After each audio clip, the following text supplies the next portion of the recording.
No. Hello, everybody! I was trying to catch Mama, and instead everybody, the first thing they heard was Lav going, no. My plan didn't I work. will not be caught, MFers. You were not caught. Instead, they heard, no.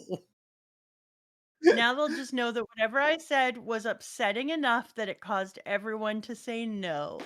It did. It did, in fact, make people say no. Hello, Elizabeth Swan. Elizabeth Swan. Elizabeth Swan. Hello, Dr. Jack. The Kiggin of the Pirates. Hello, Dr. Jack. Elizabeth Swan. Elizabeth Swan. It's the Swan of Elizabeth.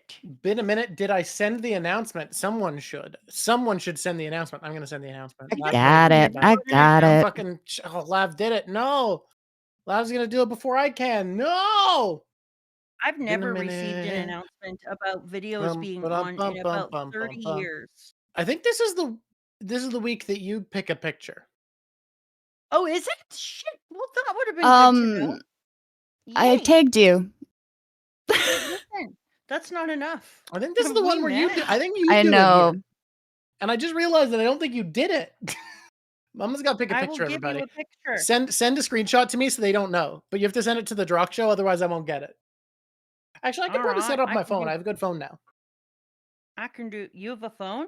Yeah, I have a good phone now. My old phone was bad. Actually, fun fact, for everybody who doesn't know, for anybody who didn't hear the story, my previous phone was starting to have a really bad battery life. It was dying out of nowhere. And I was like, oh no.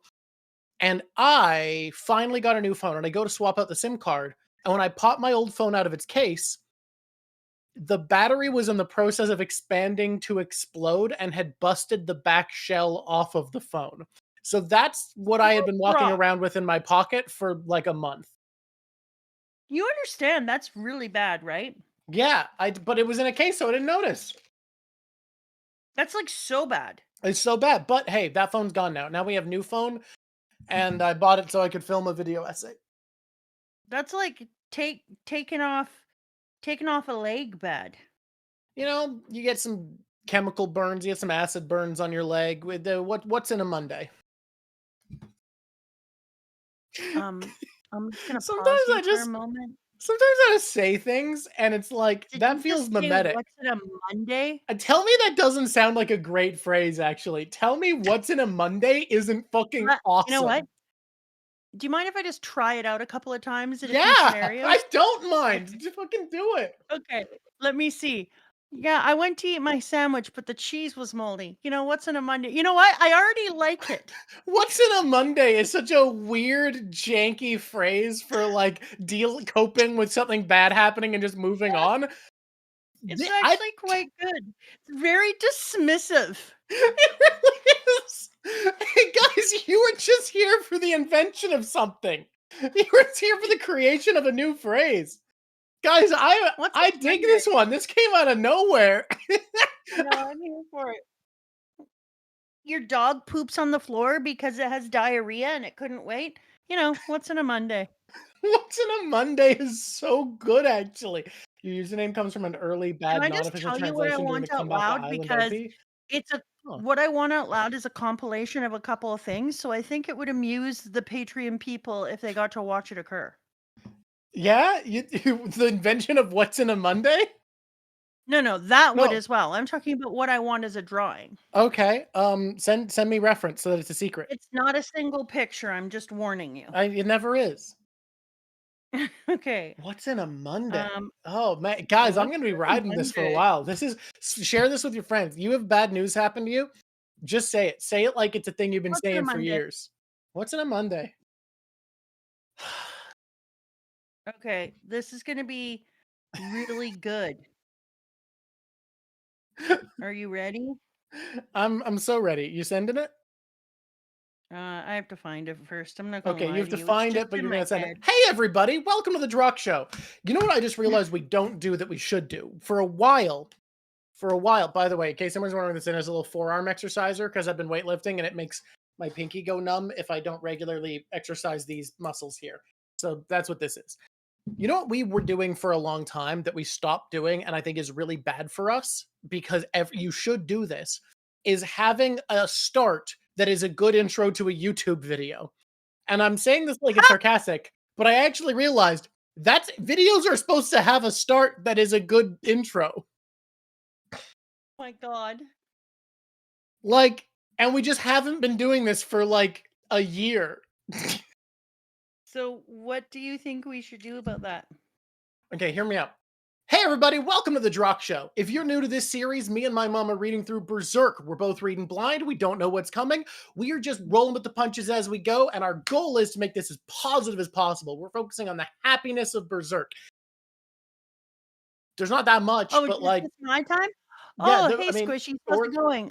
We're reading Berserk. It makes me happy all the time. When we're done reading it, I'm like, oh, what a shame. No more death and torture. I love it. Oh, man. Oh, man. Yeah.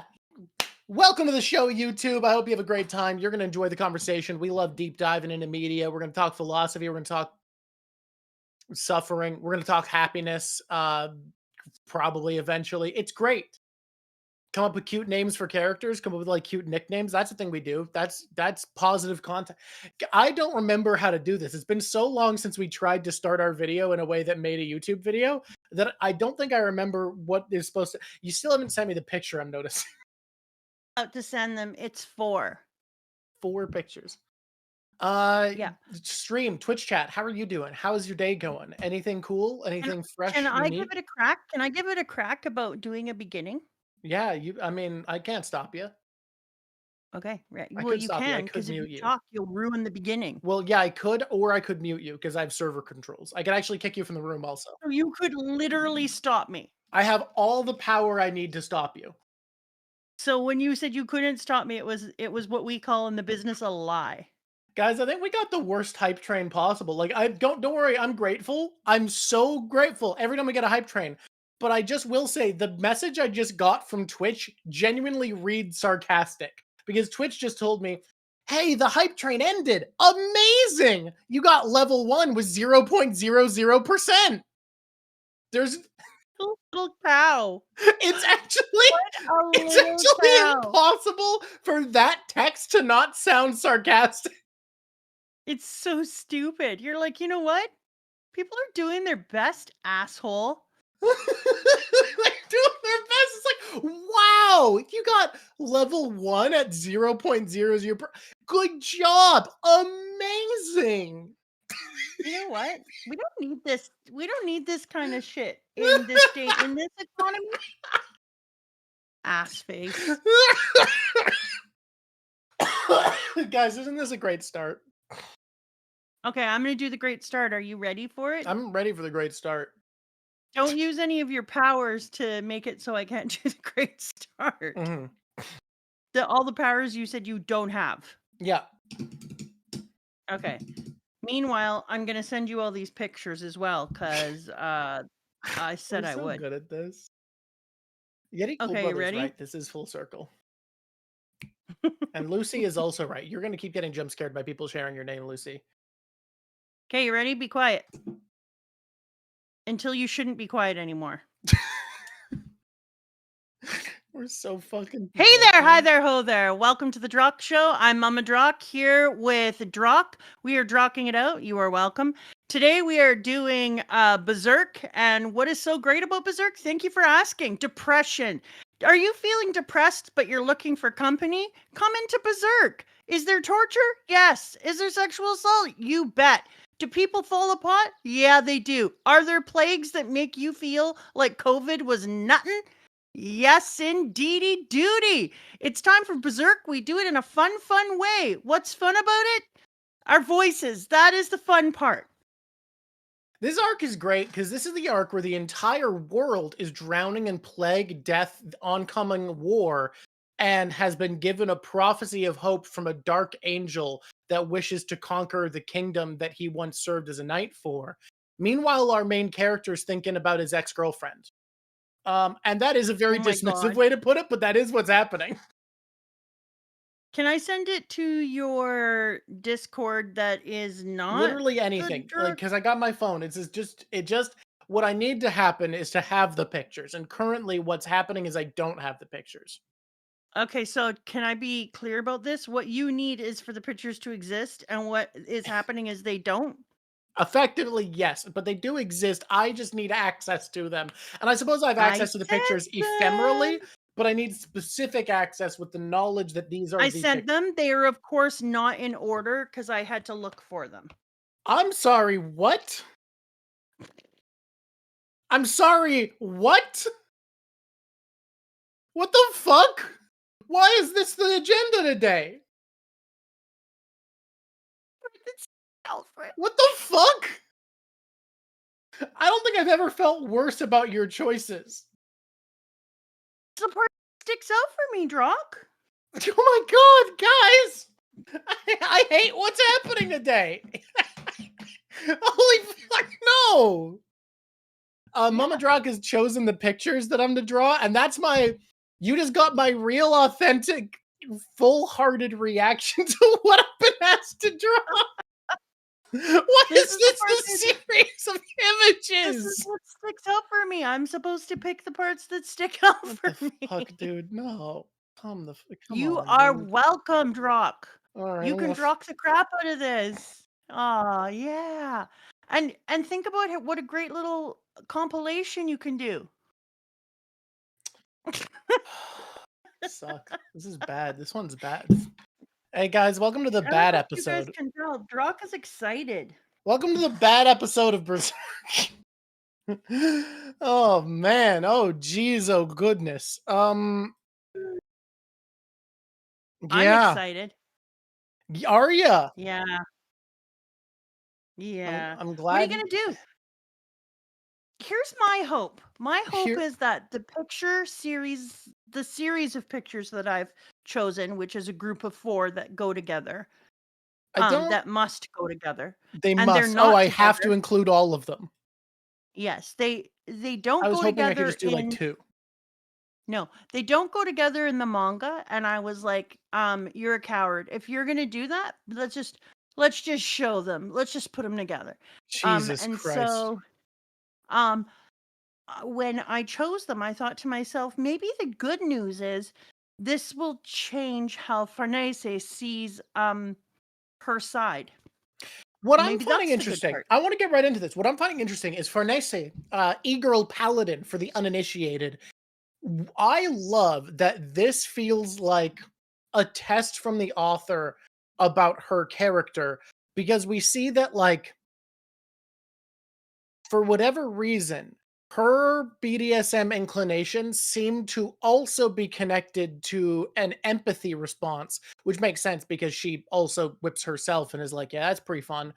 But because of that, she is someone who has a lot of empathy. She is constantly feeling the suffering of others, and not just when it comes to torture and her weird kink. Sure, she's getting off on a lot of horrible stuff, but also throughout this, we see her genuinely feeling sorrow for other people's sorrow. And I think it's making her character way, way more interesting to see that she is both inclined to feel glee at people's physical pain and deep sorrow and torment at people's emotional pain. And I think it makes her a way more interesting character than when we only had one of those. Are you talking about sword humping? I'm not talking about what the fuck? What I was talking about was specifically the disparity of her reacting like, ooh, to when she sees physical torture versus reacting like, when she sees emotional pain. She reacts with You were anxiety and talking dread. before about her weird herness, and so Oh, her yeah, yeah. strange predilections. Well, And with I'm all of it, wondering because if she you also mean- whips herself. She has the sword moment that you came up with a name for that you're not going to say again because you don't hate our audience. What? No, sword humping is a nice way to say that. But I mean, Artorias, it's both that she doesn't get off on hunger and sickness, and that, like, I think you are seeing that she is a character with a deep well of empathy. It's just because she is both a sadist and a masochist.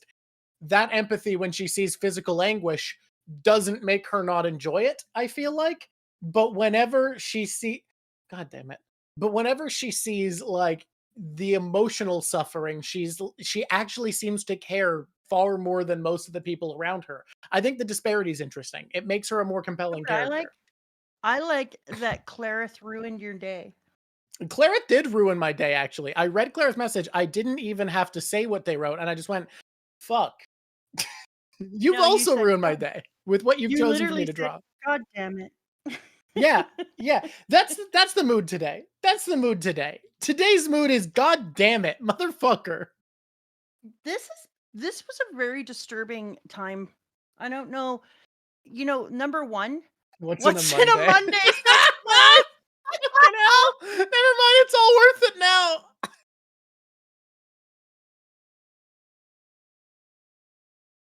Done in 10 out of 10. Oh, God. Amazing. Oh, shit. That did make it all worthwhile.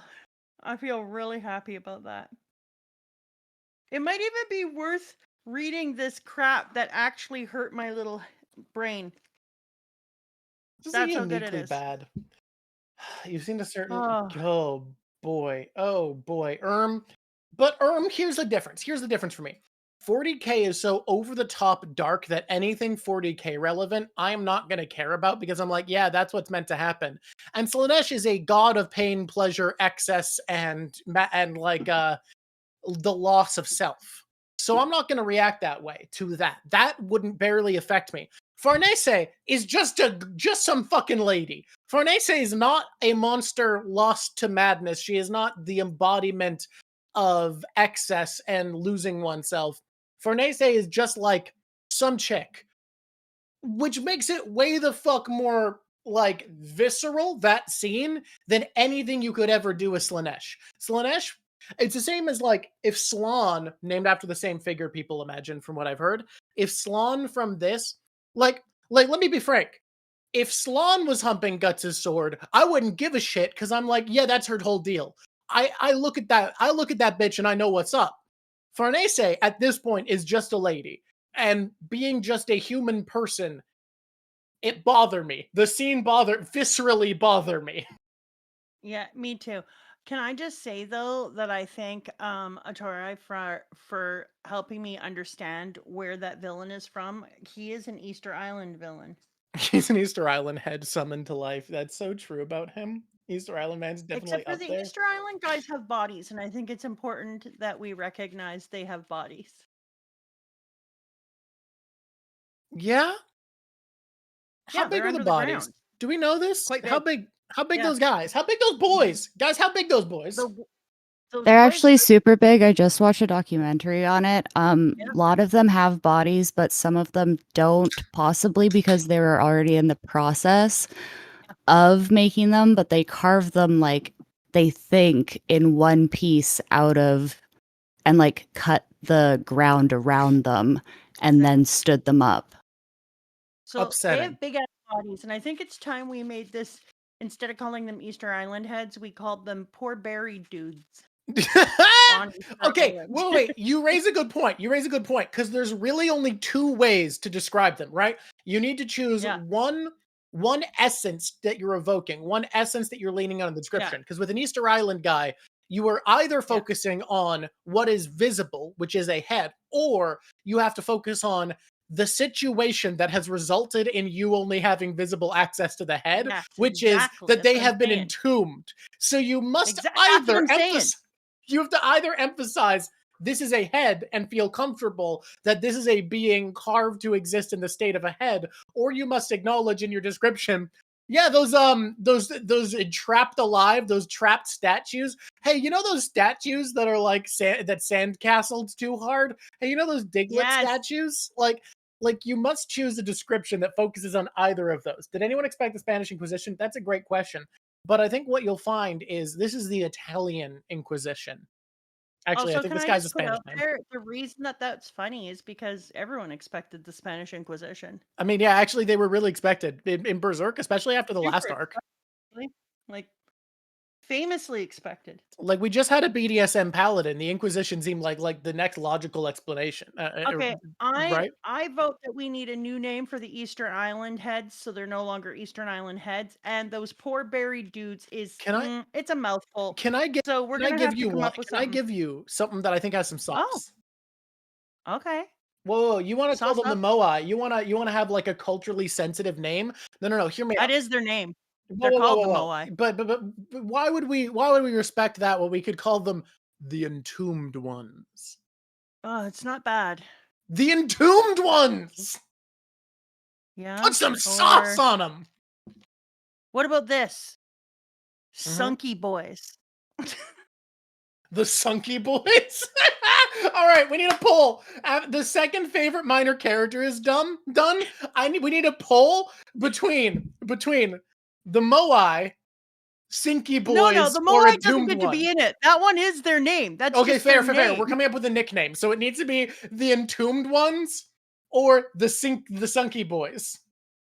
Yeah, the Sunky Boys. The Sunky Boys and the Entombed Ones is what we'll compare. Okay, Yeti Cool, the Sunken Ones is a good compromise, but a good compromise is. makes for a less funny poll, so we can't add that. You understand? But Yeti Cool's not wrong. Together we came up with one good name, but Yes, together, the Sunken Ones is fucking awesome, actually. I think that's the best one, but we must now find out what wins between the Sunky Boys and the Entombed Ones. boys. How did Mom's we get milkshake here? brings all the Sunky Boys to the stream is a sentence I didn't know I needed. What's in a Monday? I want everyone to know that I think Lav has to be in deep agony right now because the beginning of stream is the part where it's most essential to cut us being derailed because we need to get into it for the video. And what that means is what Lav is hearing right now is really funny shit that's not allowed in the video.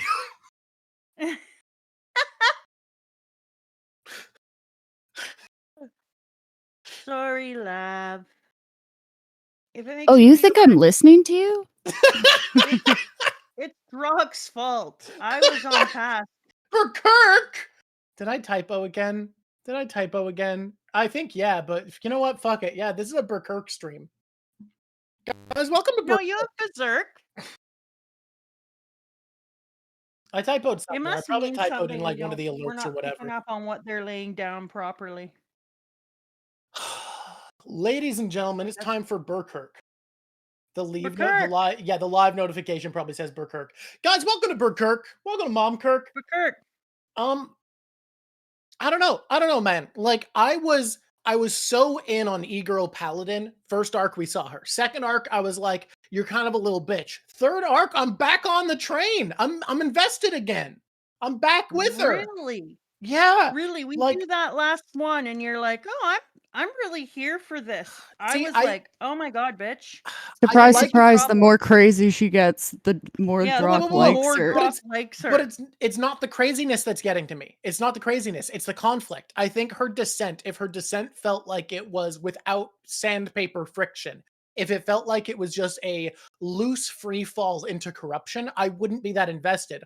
But the fact that we're seeing the conflict where she is seeming genuinely distressed at how they are responding to people in suffering, and yet also allured by the torment she gets to deliver in this position. Like, the conflict is making it interesting for me. If she was just like, oh yeah, fuck yeah, I love torturing people, wahoo, I think I would fall off. I think I would be like, okay, so she's lost forever and it's fine.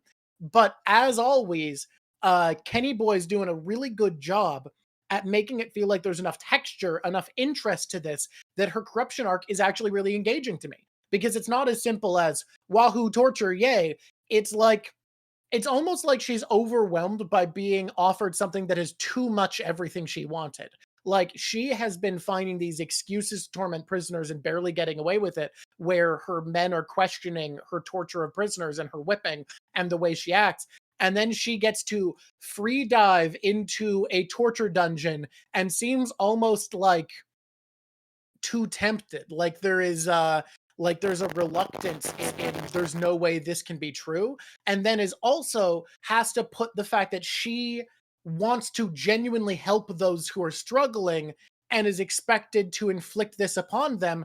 And I'm reading into her expressions, because that's the entire thing that makes Berserk what it is being able to read into these careful expressions, that it feels like there is a regret to her enjoying this. Like, she doesn't like that she's enjoying this part. And frankly, you put all that together, I really like that fall into corruption. I think it's way more interesting than I expected. Interesting, because I just think she sucks chocolate milk. Like Wow. when, yeah, but on the other hand, I did get a different thing out of it too. I saw it as kind of like watching the slow descent of one of my friends enter into an abusive relationship where I could see they that. start by saying, like, this person really understands me. They have like a lot of the same morals and values as I do, and especially my friends who have been religious, and because there's a common background in their worship and in their beliefs. And then over time, seeing him like yell at dogs too much, or freak out at things that don't deserve so much freaking out, and you can just see them, that shift of a person, and yet they still lean in because they're like, yeah, they feel passionately about that, until eventually they realize that that passion is actually born out of madness and danger. I could see that. I could see that. There's this interesting And I was like, Drawk, can you plug and unplug? oh my fuck again, unplug, Scarlet. Why? I love it when he freaks out at his computer. It makes me Fucking so happy. Haha, computer, be less crappy. fuck you, Scarlet Solo. I need a better audio adapter. I have a really good mic and kind of bargain bin audio adapter, and fuck it, do I feel it. Do we have the same audio adapter? We do, but it's just not it's not unreliable in the same way, you know? Like, it's not gonna have the same issues all the time. But apparently it's a pretty common thing for people using this audio adapter to struggle. The girl did not go into this without torturing and burning people to stake herself. The difference Know is that. scale. She sucks. Oh yeah. And he's known as a radical. Yeah. I'm not saying Farnese is good, but I'm saying, like, the scale of this, the sudden, like, the second she actually is forced to face the darkness within her and not have an excuse, not be able to, like, say, no, I'm just doing this out of devotion. She is exposed to the true embrace of this want for pain. But also while seeing the church fail to accommodate for true suffering. Like, I'm finding it a way more interesting corruption arc than I was expecting. I think I was expecting last time I want to for it to add to feel my weak. piece, because Yeah. something that I don't think I explained enough, Mhm. because my brain only realized what it was saying afterwards, Yeah. is that I'm looking forward to seeing whether or not this becomes like a disease that spreads through the mind, because she is already a torturer herself. Yeah. And so it is the same thing, because I have friends who would look at me and say things like, if you believe that, God is against that for these reasons. And I would say to them, well, luckily for me, I don't believe in your God, so we're good. And they would be like, yeah, but I worry for you because I worry about your soul. And I'm like, well, don't worry, because I don't want to end up in your version of heaven. No offense. And then when you see this, they often become radicalized with their partner, or they realize that their partner would say, well, if you don't believe in this, then you shouldn't even hang out with that person, because that person is bad and corrupting, and a corrupting influence on you, right? And so it's the same thing. Like, are we going to be spreading these radical ideas? You see this in politics all the time, when somebody has the same belief as you, but they take it to a real extreme. Like, I'm an environmentalist, but my friend who was a lumberjack, I know he's Canadian, he was a lumberjack, cut his face in half because somebody spiked a tree. So despite the fact that I'm an environmentalist, this is not a direction that I would go. I see what brought him there, but he is okay now. I mean, he still does look like Jean Christian, but he's okay. And so when you see how an extreme idea, whether it's left or right or torture or religion or whatever it is, beliefs, when somebody goes extreme in any of them, it's horrendous. So somebody can take an idea that is yours and just go to that next level. I look forward to seeing whether she's like, oh shit, this side might be a bit much for me, or if she's like, yeah, okay, I need to step up and get a little more crazy. My expectation is the latter, and just because this is a series that values self-awareness so much, and we're seeing Guts face another conflict of self-awareness where he has to understand the weight of his actions and that choosing to fully pursue his own. Okay, actually, this is something I find so interesting, and I haven't really faced until this moment. I've been thinking lately about how a lot of philosophies you can kind of objectively point to create the strongest self, right? Like you can say that Nietzschean nihilism or full egoism from what's his fuck do create a stronger self because if you have an image Oh, of I the teach self. philosophy, by the way, just like you did it right there. What? Yeah, okay. I'm glad that's how you do it. You say what's his face. That's how you talk about No, philosophers. like what's No, his fuck? yeah, what's his fuck? Yeah. So hear me out, right? Okay. Um Full egoism and nihilism, Nietzschean nihilism, teach the idea of the embrace of the power of self and acknowledging the human power, and that will lead to a stronger self. But something I've been realizing lately is Max Stirner. But something I've been realizing lately is philosophies that are for a weaker self that acknowledge your limitations and pray to the higher power that is society are way the fuck stronger because like it doesn't matter how the goddamn cool you are, having 100 other people around you who have the same value and belief, you are going to be able to accomplish more. And I feel like this arc is this weird battle between these ideologies because hear me out, right? We see explicitly people say, how could one guy fight 100 people? We see Guts, who represents this full embrace of like all the dark parts of myself, acknowledging all of what I am. I have acknowledged I am a sword on the battlefield. And then we see him being scolded. We see the blacksmith being like, you can't be mad at them for failing an expectation that you have eschewed, for failing the friendship that you've abandoned, to embrace that self of a sword drawn, to embrace that necessity of I am a weapon on a battlefield. And then I think we see this represented the other philosophy of like, the greater whole, a weaker philosophy of self for a stronger philosophy of the group. Because look at prostitute lady who fucking rules, where she gives a speech about how if people have more, they will feel envy, or they might feel better. We will share evenly, we will survive together. When things get hard, we bond together. So the philosophy of Full Metal Alchemist, basically. And I feel like this arc has been such a great clash of like full egoism, Nietzschean nihilism versus collectivism. The idea of, yeah, you bond together. You might be weaker on your own, but you can accomplish more together, which makes Rickard's Hill of Swords for all the Band of Hawks members interesting in that framework. Absolutely. Bad example, Guts is usually the only guy that gets shit done while everyone else stands by. Well, that's because I think this book is actually, I think Berserk leans more towards nihilism.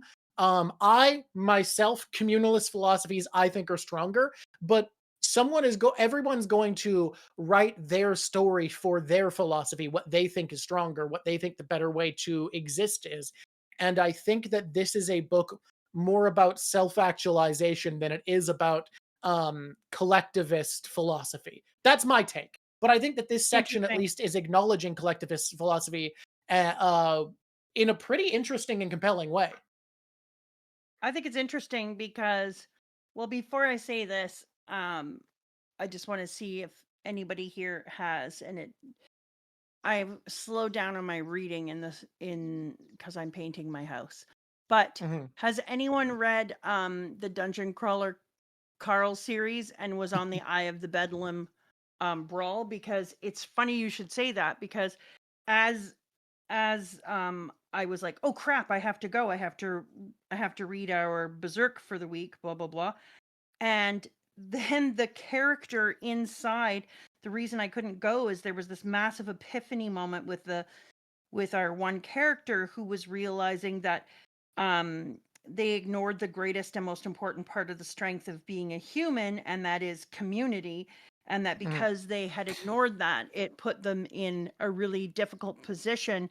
And now there was a great possibility of failure because They didn't lean into the idea that it is only through community that we can have a myriad of strengths, and a myriad of talents, because if you are in a group together, you don't have to be talented all on your own. You could have your own talent. You could be the writer while somebody else is the builder, etc. Hmm. And it was a really interesting moment. But because I had just read that, that's exactly how I read this this section that we were asked to read, because I had just come from this place where the character had their own epiphanical moment about it.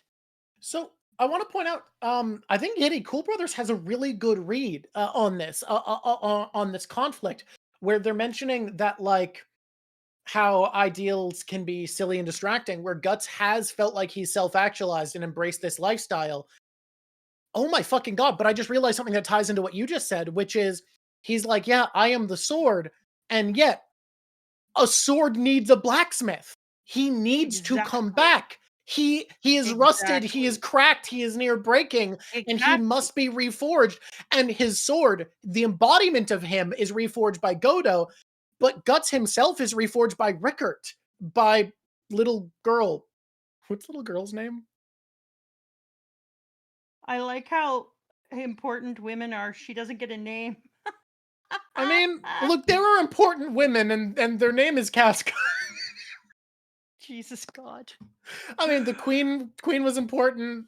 Charlotte's important-ish. I like Charlotte. I like Charlotte as Yeah, character. but cracks in a blade is exactly it. And that's Mhm. how I had read it, because I had just come from this place where he was like, I can't be everything. I can't be every expert. I can't be everything.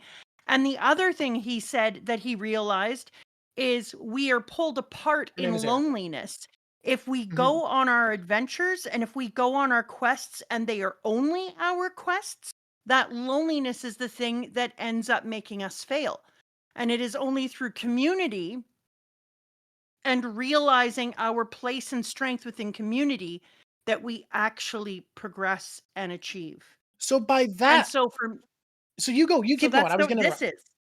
Go ahead. No, go ahead. I'm good. Well, what I was gonna say, by that logic, this is nihilist, but it's not full egoism, because full egoism is about the No. idea of you are all you can trust on, full power of the self. And I think Yeah. this is Mura, this is Kenny Boy drawing the line and saying you stop at nihilism, you don't go full egoism, because Guts Yeah. has now reached the point of self-actualization, that he has fully accepted what he is, what his place is, if he is to be this thing. But now we draw the line at the new realization of Guts realizing what he is means realizing what he is not. The sword is not the blacksmith. The sword is not the farmer. The sword is not the caretaker. He is none of the things that are needed for anything beyond the slaying. He has reached a point of fulfillment of self that he knows he can accomplish more than anyone else by embracing what he is, but he is also needed to face that there is a limit to what he can accomplish by accepting what he is not. That's really beautiful. I also saw it as him learning that in order to go for a goal, you have to give other goals up. It's kind of like how your mind has to prune things in order to focus. I mean, not our mind, because ADHD or ADD, but a normally regulated mind has to prune sections of it in order for it to gain strength in places, in order to specialize. And it was like he realized, not only am I not the blacksmith, but I probably will never be the blacksmith, because you have to be Rickard's age to come into it.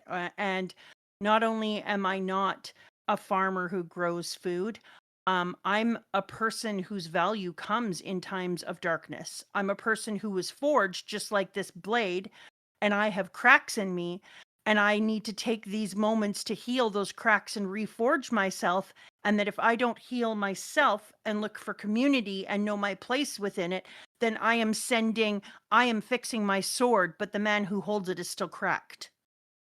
God, I love this. And there's something so cool about the one surviving sane person from his life who he can still love and apologizes to here and connects with in the first time we've seen to anyone but Puck in a long time, having learned the trade of the blacksmith, having learned the thing that keeps what he is, the sword, together. Oh my god, and Godo is nothing but philosophy. The Godo is a philosophy dispenser saying that, yeah, the sword can be rusted, it can be cracked, but if it's a good sword, there's good steel underneath. That And if is there's good guts. steel And underneath, you can be healed. and Rickert, the one piece of his life that is still together, has learned the trade of exposing that. And how does he learn the trade? Through honoring that sense of community, through honoring the bonfire of dreams, through honoring this thing that was a group of people coalescing together on a mission. He has refined his craft by building a tribute to the life that both of them shared, that they are the only remnants of. Fuck, man, why is the series so much better to talk about than read? Like, I like reading it, but I feel like every time we do this, I'm like, man, Berserk is fun to talk about. Every time I read it, I'm like, yeah, this was okay. Then we talk about it, and I'm like, oh god, this was actually great. It's one of my This is favorite what I tell sections. kids all the time too. Like when kids are like, why do I have to do this? I'm like, you don't have community. So the failure is in your lack of community. Because when you read in community, oh shit, this goes right back to community. When you read in community and you can analyze together, if you don't, you only have the things that you read and think in your own head. You don't get any freaking right hand, left hand turns from people's thinking if you're doing it alone. When we Mhm. read it together and talk, every time I come away, I'm like, well, that was way better than I thought. Yeah, this section in particular, I feel like is so well thought out. Like, I feel like the last section felt like a lot of setup for the next saga of Berserk. Like, it felt like it was just positioning us for what was to come after. And now that we're in the what comes after, now that we've hit the full circle of the prologue and the prologue, the intro chapters, and the little bit of adventure after, they've all wrapped up concisely. They've all reached a point of direction. And this is our first taste of what is to come next. And it tastes good. It tastes like You know, it was torture. interesting too. You and I have talked about having Casca in the background and being Mhm. such a distraction for us and for him. Yeah. So I think her coming out of hiding like that makes it really interesting for us. And Like that really changes the game. it feels like a good mark for starting the next era, for her not to be shelved anymore. I expected her to be shelved a lot longer. Did you? I really did. Coming back, coming back and them just being like, "Yep, been 2 years." And I was like, oh, "Okay." And then being like, "Oh, sorry, she's gone recently." And I was like, "Oh, okay. Okay. I'm What?" sure that has nothing to do with the prophecy of basically Griffith has taken over or is about to take over the kingdom. Those are unrelated, right? For sure. I doubt they have anything to do with each other. It's probably just a sheer random odd Isn't coincidence. that a weird coincidence, guys? That like Griffith starts to create a prophecy to take over the kingdom right as she vanishes. That's normal, right? Can Um we also put out there how amazing it was when the king dies, but how now we have to know that stupid fucking Griffith is going to come back to the princess in some way because she's screaming and calling for him and she's been there for what, 3 years or whatever, just being like, I'm so sad the man that I porkified one time is gone still. And then I mean, do not get me wrong, when her father dies, if I were her, I would have held a party. yeah. But for her to be like, "Oh, he's dead," and then just scream right away for Griffith made me be like, "Shit." I mean, it makes sense. Griffith, He has super demon mind powers now and already yeah, was grooming her. yeah. So I'm like, well, Griffith's coming back in this side for sure. Sorry, Clarith. Porkified is one of the ways that I make sex sexier by saying Jesus porkified. Christ. Yeah. Man, something I wanted to talk about that I've been struggling, because a lot of this I feel like I can really place what the symbolism and philosophy is saying. But what Yeah. I've been struggling with is I feel like there's something so beautiful in the fact that everyone in this kingdom was given a vision of the Hawk of Light, but the vision that Guts has is his own projection. It's his own choice of vision of Casca creating something to talk to, where everyone else is in darkness and it has to be given their flame of light externally, of Griffith giving them this vision of his light. Guts projects his own flame. He acknowledges, this is what I said would keep me going. What am I without it? Is it still here? Considers it, talks to that projection that he's made. Like, it has something to do with self-actualization, obviously. Like, that's really clear. But I feel like there's something very smart to it that I am currently too dumb to really scratch at, you know? Okay. Because I was busy looking at the porkified conversation, and that's what's in a God, Monday. good I didn't hear lord. the very beginning, so Okay. do the beginning for me again. What's in a Monday, dude? Basically No, everyone Lucy used it so perfectly. Is that what's in a Monday after all of this? basically, like, all of this shit happens, all of this darkness, Yeah, and yeah. then everybody else is given a vision from Griffith of hope by giving a flame to worship and have to call to them. But Guts acknowledges what his flame was, creates his own projection, imagines Casca, and that's how he has his conversation about his motivation, what drives him forwards, and what he can still do.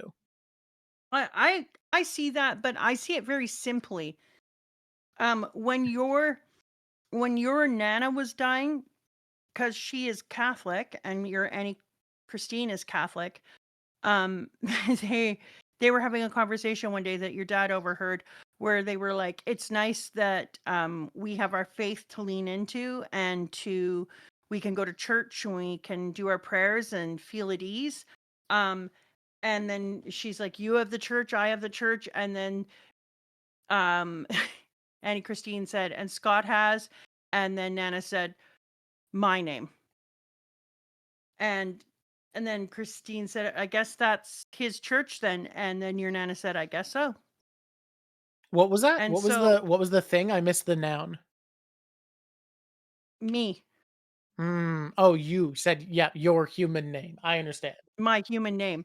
And so it makes sense because to your dad, who wasn't Catholic, um, I was his resting place and where he came to meditate about what was going on and to um, have a conversation about how he felt and how he would move forward with being an orphan now. And so I can see that if you were someone like Guts, who didn't have a mom figure, or whose father figure sold them, and whose friend turned their back against them, the only consistent person who hadn't been taken from them, who they had deep love for, was Casca.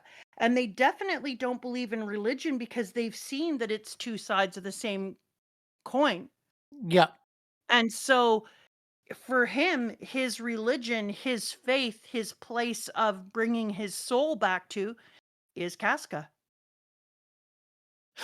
Makes sense. Yeah. Yeah. I think so too. I'm just kind of Do processing that, now, like or this second. you either do that or it's moonshine. I mean, there is the statement of like the humanist god being other people or the self. Like, those are the two options. You either worship humanity on the whole and whatever humanity believes, but I honestly find like the esotericism of religious atheism silly. There's often an argument of like religion is needed, belief is needed, but I think the idea of imposing belief as religious always feels silly to me. But I do agree that like love is the thing that effectively you draw your faith from. Love is the thing that you draw certainty from if you don't have a religious figure, and that makes sense. Yeah. Also, yeah, I Um, think Griffith just wouldn't send Guts a vision because it would just make him angrier and want to kill him more. exactly. Like, I will send my vision of the Phoenix to all in the kingdom except one guy. I'm not gonna I'm not gonna send it to that guy because fucking I think he has enough motivation to kick my ass. I don't think he needs more. I think actually we're Gucci on Guts. I think I think he's fine as is. He'll just scream my name for 3 hours if he gets it.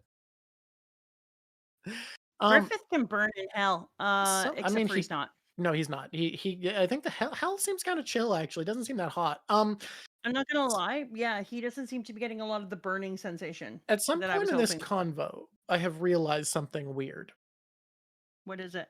Guts is like, what, 25, 26 at this point? He's had sex twice, and once was with a demon that he killed. Oy vey. Don't you think they've he's 20? porkified I thought more he was than older once? at this point. They had more porkification than that one time. I thought it was just the one time. Because I thought it was Really? like the night before they went after the Okay, lad. maybe.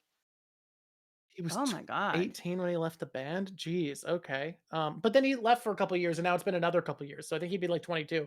Okay, he's a lot younger than I thought. He looks so like rugged at this point. You want to know why? He's killing people. That might, you know what? The stress of his life actually might be aging him a bit. He's like 22, 23. Doesn't Okay, sleep at still, all. it's not about the amount of times he's had sex for me. It's that 50% of them are with a demon that he killed. That's the part that Yeah. feels weirdest to me. I think what's weird is that it starts with him having sex with this demon, Yes.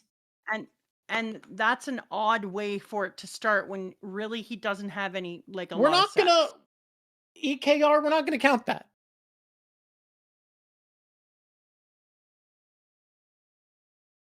That's not it's not gonna be. We should move on. Oh my god. No. That doesn't count. Jesus. The darkness. This is a that dark just series. You ever swept think about the across fact that the this is a dark nation? series? Jesus, I can't even handle it. Oh my god, I just realized. Okay, people pointed out, I didn't just realize that. I knew before that demon was the one that killed Corcus, but it's kind of funny to think about that Corcus died wanting to fuck the demon that ate him, and then Guts gets to one-up Corcus one more time, both by killing the thing that killed him and by sleeping with her. That's a true story. Corcus I don't know really if gets that's to the get kind of one-upped. one-up that I would want to go for, but it is a true story. I mean, it's kind of on both counts, though. Like, you'd both want to kill the thing that killed you, and he did objectively want to sleep with that demon. Yeah, suck it, Corcus, is what I'm saying. Gross. Do we have to keep saying his name? It's making my stomach hurt. I'm glad that Rickert is the one who survived of the Band of the Hawk. Because can you imagine the series if Corcus was the one tie we had left of them? Just gross. Corcus's Field of Swords. The Corcus redemption arc goes so hard, guys. You don't understand. There's nothing that man can do to be given any forgiveness. The thing is, I don't think Corcus would listen to Godo's wisdom. I think Godo would just slap him like every day, like, you fucking dumbass.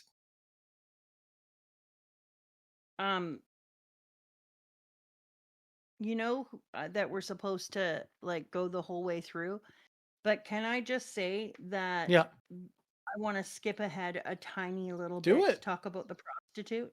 Skip about let's talk about her. I brought her up earlier. I did bring her up. She's great. She rules.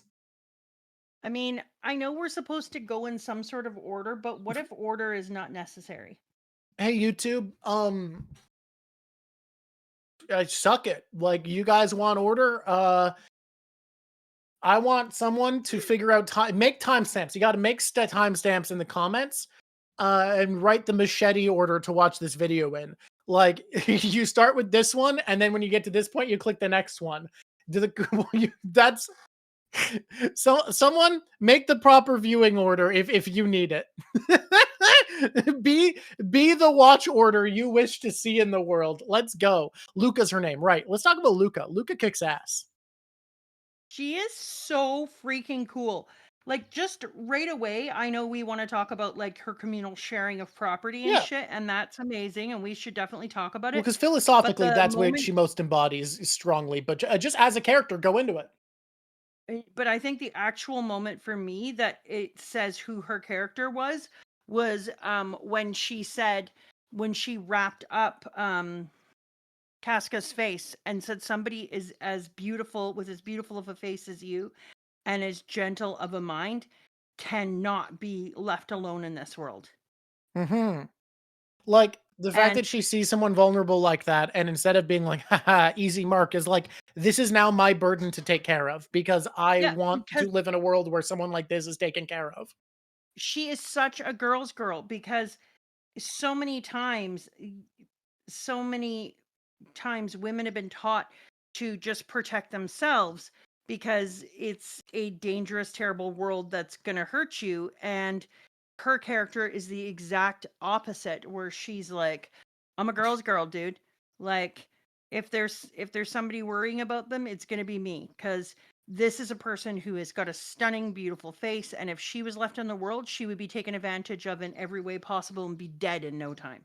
Something that And I think you go, that's what she does in private, because the other thing she does in public, and it serves her.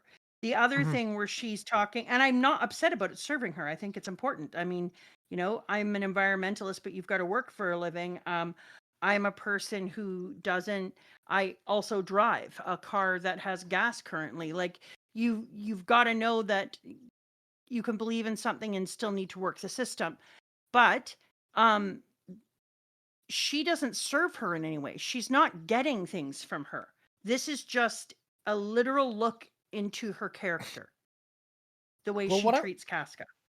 you could talk about her character for so long because it's just so compelling. But like I was thinking about this, Yeah. and like she is the most beautiful and successful of these prostitutes. She could be making more money than them, and then she explains to them how no, it's pragmatic. I'm sharing with you because we need to not have jealousy. We need to be open. I need to express equality through actions. And she says it's just pragmatism, but you can tell it's also something she deeply believes in because she protects Casca. This wouldn't be a burden she takes on at the cost of her professional life. We see here, at the cost of her success, she takes on this Yeah. burden because she wants to live in a world where people take care of each other. And like, I think it's so compelling to contrast her to Farnese because you see someone there who also seems to want to live in a world where people take care of each other, but is fully willing to ignore that for the justification for she can give herself for a sense of power to cozy up to the torture guy so that she gets her turn at the torture chamber. Like, you see two people who who have a desire to live in a better world. One of them accomplishes far more despite having less power and less station.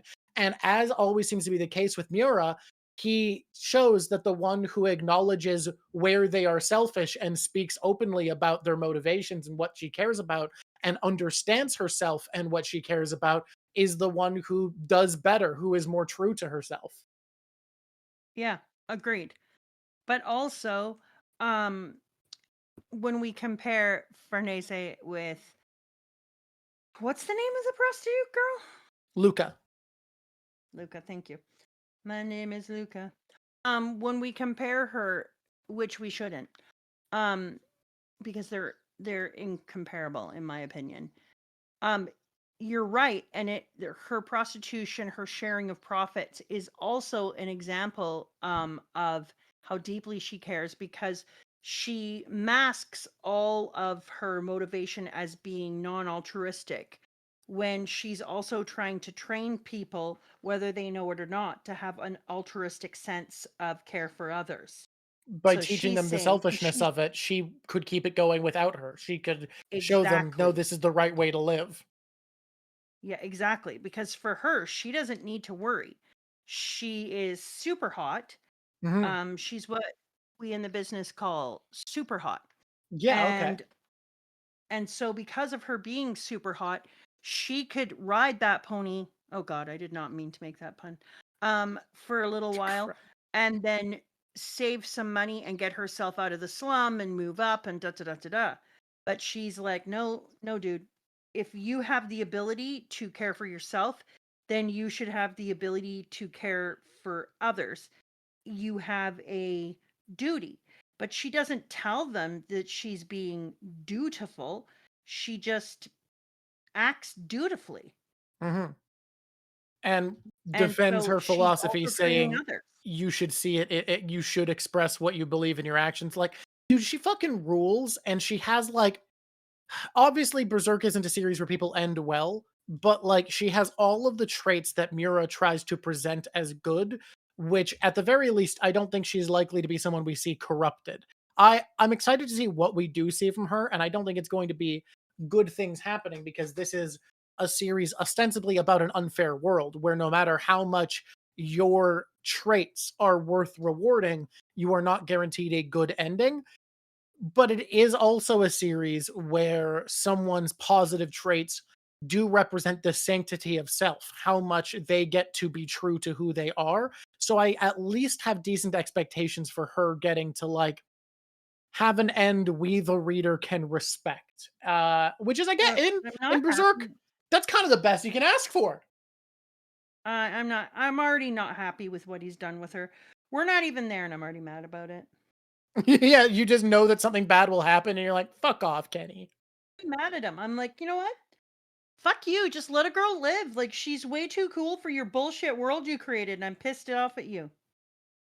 We're not there yet, I understand, but I'm just doing it in response to what I know will occur.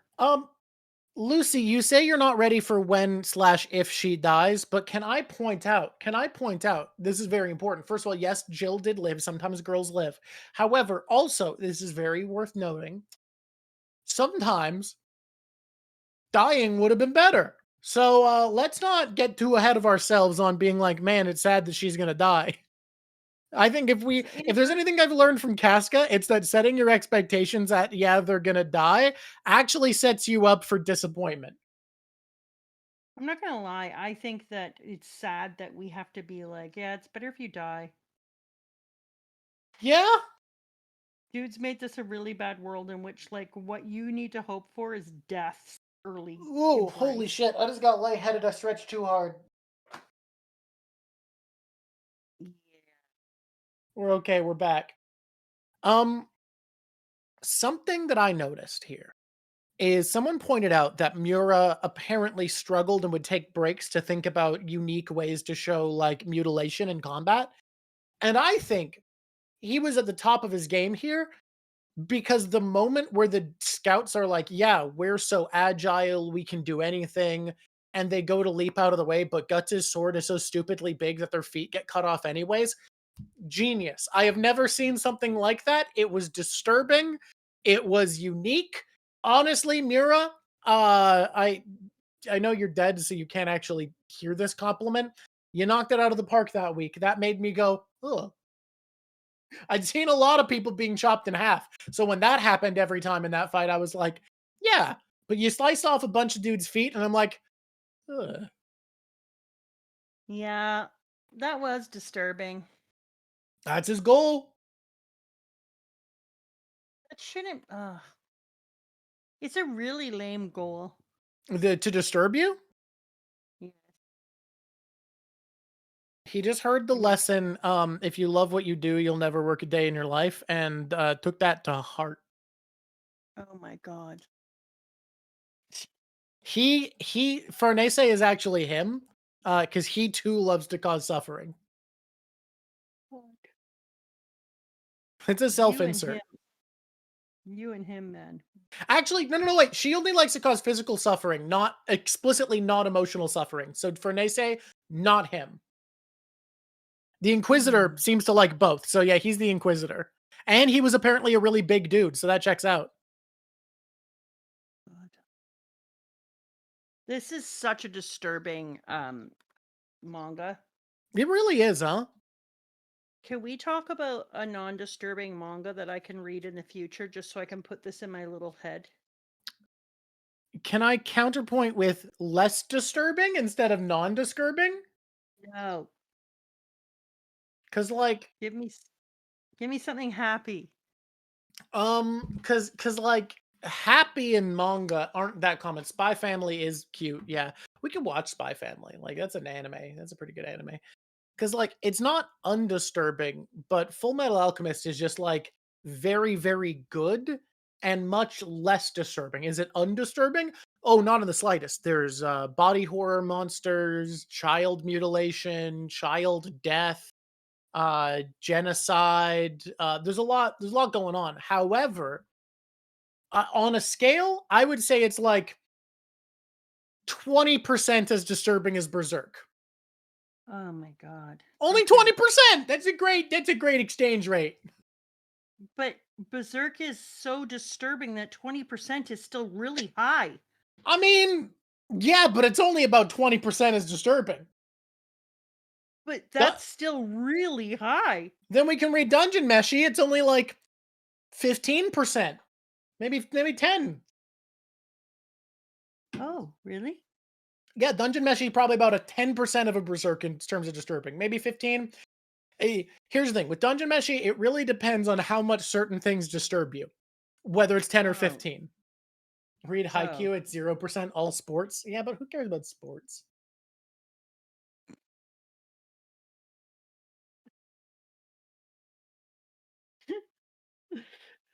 Says the person whose whole family is super into sports. Yeah, they're all crazy. They're all like, Ugh. yeah, I love winning the ball. I love winning the ball. That's what my family's like. They're all like, man, I love winning the ball. And I'm like, cool. Witch at Atelier is not disturbing, really. It's Where very different than the. where would I where would I rank different manga? Like where would I rank One Piece in terms of percentage of a Berserk? I'd say One Piece is like 7% of Berserk, which is crazy because One Piece does have a lot of incredibly dark shit. I'd say wait, explicitly 7% as far as implications, somewhere about 20%, you know? Like if you can read into One Piece, it's 20% of a Berserk. But can I just say that I was talking to Lav about this earlier, and I had an epiphany about the piece of one. Yeah. That I realized that all of One Piece together is the Buddhist expression of a good life, Okay. because all very, very disturbing things happen, including some, like, your brother being murdered, Mhm. um and very, very hard things happen, and yet Luffy's entire purpose is to bring joy. He struggles, he moves and processes, he stays in the moment and deals with it, but he learns not to to let his joys move across his world like his traumas, and he doesn't stay stuck in them. And it made me realize that One Piece is the embodiment of the Buddhist vision of suffering and joy. Hmm. I don't know Yeah, I enough want to get about into Buddhist that later. philosophy to respond, but I would be willing to look into it. I've decided it's something that I actually might be willing to do, I don't know, an essay on. That sounds rad. Yeah. Okay. Um, We can move on now back into Berserk, which I would like to express as approximately 100% saturation of suffering and sadness. that's about where it is. I really liked this section, despite the fact that not that much really happened, and it was bleak and horrible. Ah! Is Like you'd that think. your is that your moment of like, yeah, it's terrible. I'm Well, just loving here's it. where I'm at. It's strange to Da-da-da-da-da. say, but my review would be of this section. Not a lot happens, and it's bleak and terrible, and I kind of enjoyed it. What does that say about the human condition of you? I don't know. It's good, great taste. Great taste. Less calories. Like this is the themes here are so fun to explore. I like the setup we're getting. I honestly expected the politics to fade away into the background of Berserk as we moved into the going forward into the world of demons, just based off of I the did too. intro. Mostly because it's so popular over the long haul that I thought that that must get less because people are so shit at being political. Yeah, but then again, the politics of Berserk don't feel like they are meant to map onto real life politics. They're more meant to take seriously the ramifications of medieval politics and how those would combine with a world where religion is doing what it's doing here. They're also the politics about organized religion, I feel like, are the main like political commentary points that could apply to the real modern world in Berserk. Yeah. But Like, regardless, usually when people are reading something political, even if it's taking place in what would be ostensibly our world medieval times, people are not interested in politics at all. Like, unless it's just to be interested in their one thing, people mhm. can't hold the ideas of other politics in their head lightly and debate and talk about it. So it's surprising to see that this is so popular and so political. I think someone pointing out in chat that like people are oftentimes here just for the dark subject matter and the action, which makes sense, but like I gotta be frank, like there are way better action series. I think what makes Berserk interesting is how well it writes about darkness, how well it writes about self-actualization. Those things are hard to do, and balancing hope and darkness to this extent, like keeping the flame of hope alive through a series this bleak and wet with tragedy, that's a hard flame to keep lit, and I think Mura's managing to do that is incredibly impressive, and that's what I find is worth celebrating. I think, like, to me, the idea of being here for the action is strange because I think there are just straight up better action series. Like the one you want me to read, Hunter x Hunter? Hunter x Hunter is not what I'd call an action series. Hunter x Hunter has Twilight? action, but that's not like the driving force for what I find compelling about Hunter x Hunter. Is it Twilight? Twilight, yeah, that's a better action series for sure. It's more adventure than action. It's both. Like, I'm not gonna lie. So far, I find the fights, even though it's not what I'm there for, in One Piece, I find the fights more fun in One Piece than in Berserk. And part of that is just for the fact that it has a power system that's interesting, but also like for me, what I find most interesting in Berserk's fights aren't even how it advances plot and characters like in One Piece, but rather how it pushes forward the themes. Because I feel like every single fight in Berserk that means anything has like some aftermath that's important to the themes or has an implication in the middle of it that's important for the themes.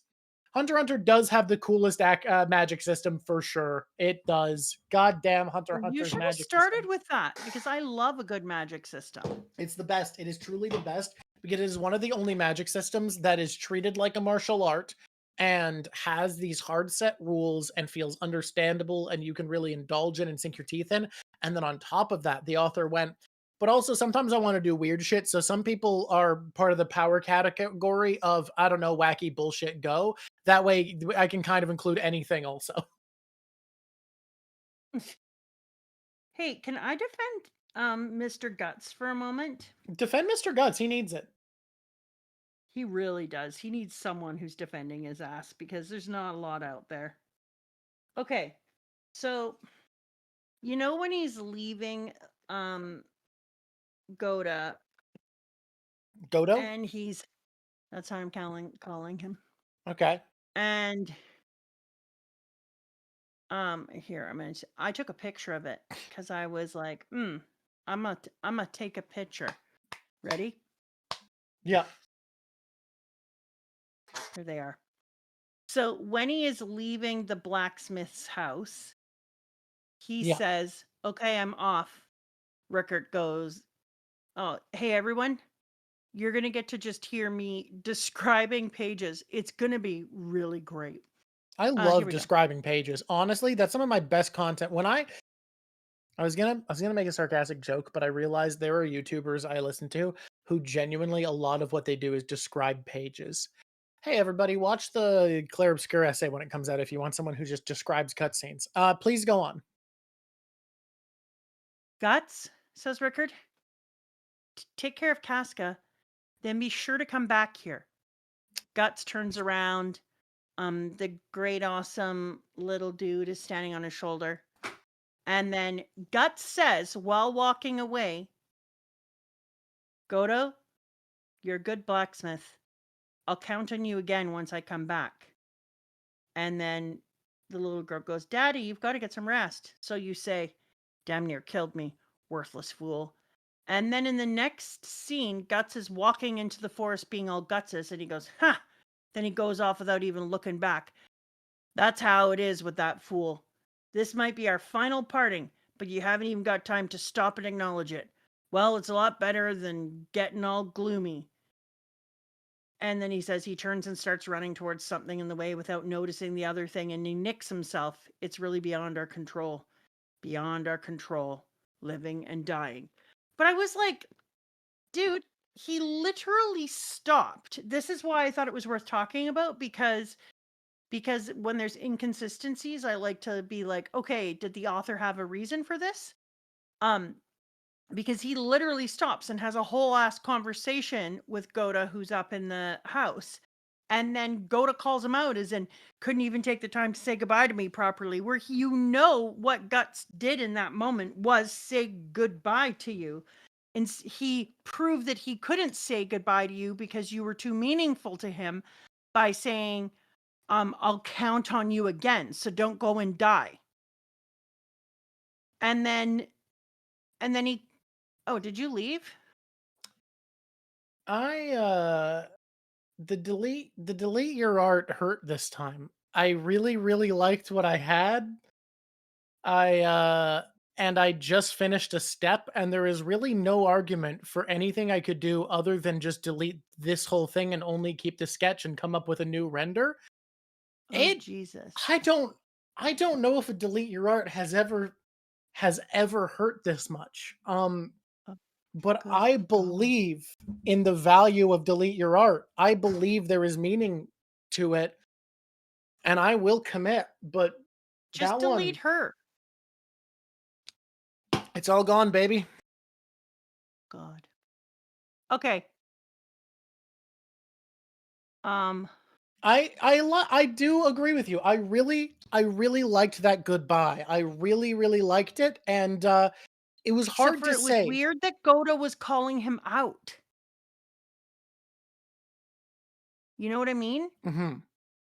Because I was like, Goda, he literally said goodbye to you, and he was too upset about your friendship to even say what he needed to say. He was saying to you, I need you to still be here, but he knew you wouldn't be. Yeah. And then Goda's like, you didn't even turn around. And I'm like, what the fuck? What's your vibe on that? I think Godo has been a character who is pushing Guts to accept things. That has been his place in Guts's arc, has been to be the guy who's like, hey, you need to actually face things as they are. He was like, yeah, you are the sword on the battlefield, accept what that means. And I think he knew exactly what you were saying, that Guts was not in a place where he was accepting that he wasn't going to be there, that this was their final goodbye, and wanted Guts to face that. Didn't like the fact that he was lying and saying, hey, be here when I get back, I need you. That, like, he wanted Guts to acknowledge, to turn around, say goodbye, and acknowledge Godo wasn't going to survive this. Because pushing Guts to Yep. accept reality has been Godo's place. Yeah, I would have liked to have seen some growth for Godo, is what I was thinking. I would like to see Godo Too bad he's recognize that dead. the reason that Guts couldn't turn around was because he couldn't look him in his face and know that this was their last time.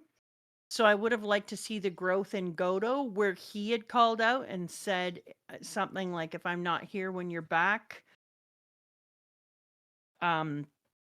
trust in Rickard or something. I don't know. I don't know what I'm looking for, but you know a thing. I'm looking for a way that Godo would have connected himself to the next generation in order to keep the line open for when Guts comes. I could be wrong. It might not happen, but I believe he is going to say something for Guts to Rickert before dying so that Rickert can pass that on. Yeah, I hope he does, because I think right now that's a loose end for me, and I would have liked to have seen a connection.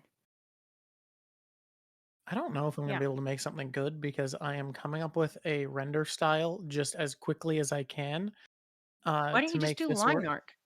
Because Because of what you're making me draw, we're not just doing. Plus, line art is slower than what I did. The lineless style I was doing was faster than line art, and you gave me a complex image. So if I have to redo it, line art is the worst idea. Just make sure the baby looks emaciated. Jesus Christ. That's the really important part here is how much he likes killing babies. All right, we got this. We're going to do our best. Hasn't he already done that to Ricker? Guys, this one's going to be tough. There was something I wanted to say earlier, but I can't remember. You broke Drawk. My brain is broken. This one's tough. This delete your art. I forgot we brought it back, and I believe in it as a system, and I'm going to live by delete your art. I'm going to die by delete your art.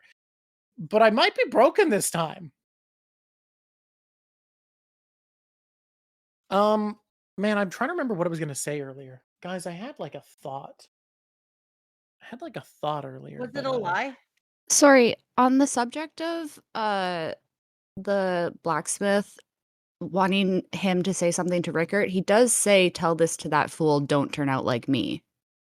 Yeah, I know. It wasn't enough. Does that count? It was the fact that he actually challenged the guts. He didn't even turn around, and I'm like, he stopped and talked to you. Like, What if he said it more in a way of like, oh, I wish that he was already at that point, you know, of like, because he's like, I was already an older man once I saw. But I just was like, I would have liked to have seen an old man recognize that Guts took himself to his own limit. But what if that was him recognizing it and just like putting an end to it of being like, he didn't even turn around. That's where he's at. It felt like when a parent doesn't get the place you're at, won't meet you where you're at. Mm-hmm. And are just like, I'm going to criticize this thing instead of being like, hey, he stopped and he acknowledged and he took a minute. And not bad considering this is a person who didn't ever lean into friendships. Like, that's a great first spot. He said goodbye in his way. And so instead it felt to me like that we didn't just see a lack of growth on Gut side, we saw lack of growth in Goda's side as well. So and it doesn't, it's a lot better than getting all gloomy. Yeah, I just felt like I wanted to see him not have to say, oh, Guts should have turned around, and instead been like, well, at least he said goodbye. Might not have turned around, but he did say goodbye. And that's coming from place of better parenting and just being like, look, you gotta meet people where they're at. Like, if you're about to die, you gotta just be like, okay, this is as far as I can go. But doesn't he express that by saying, well, it's a lot better than getting all gloomy? Hey, can I just say, I really appreciate Lav stepping in to be the host while my brain recombobulates. I got you. You're a real champ. I do think so. See, it's what Rafe is saying, that they can see the communication issues, especially with men, seems like a common critique of character flaw on Berserk, and that's what it felt like to me. Like, it felt like he was criticizing Guts for his inability to do something, while at the same time he was showing an inability to have that kind of growth.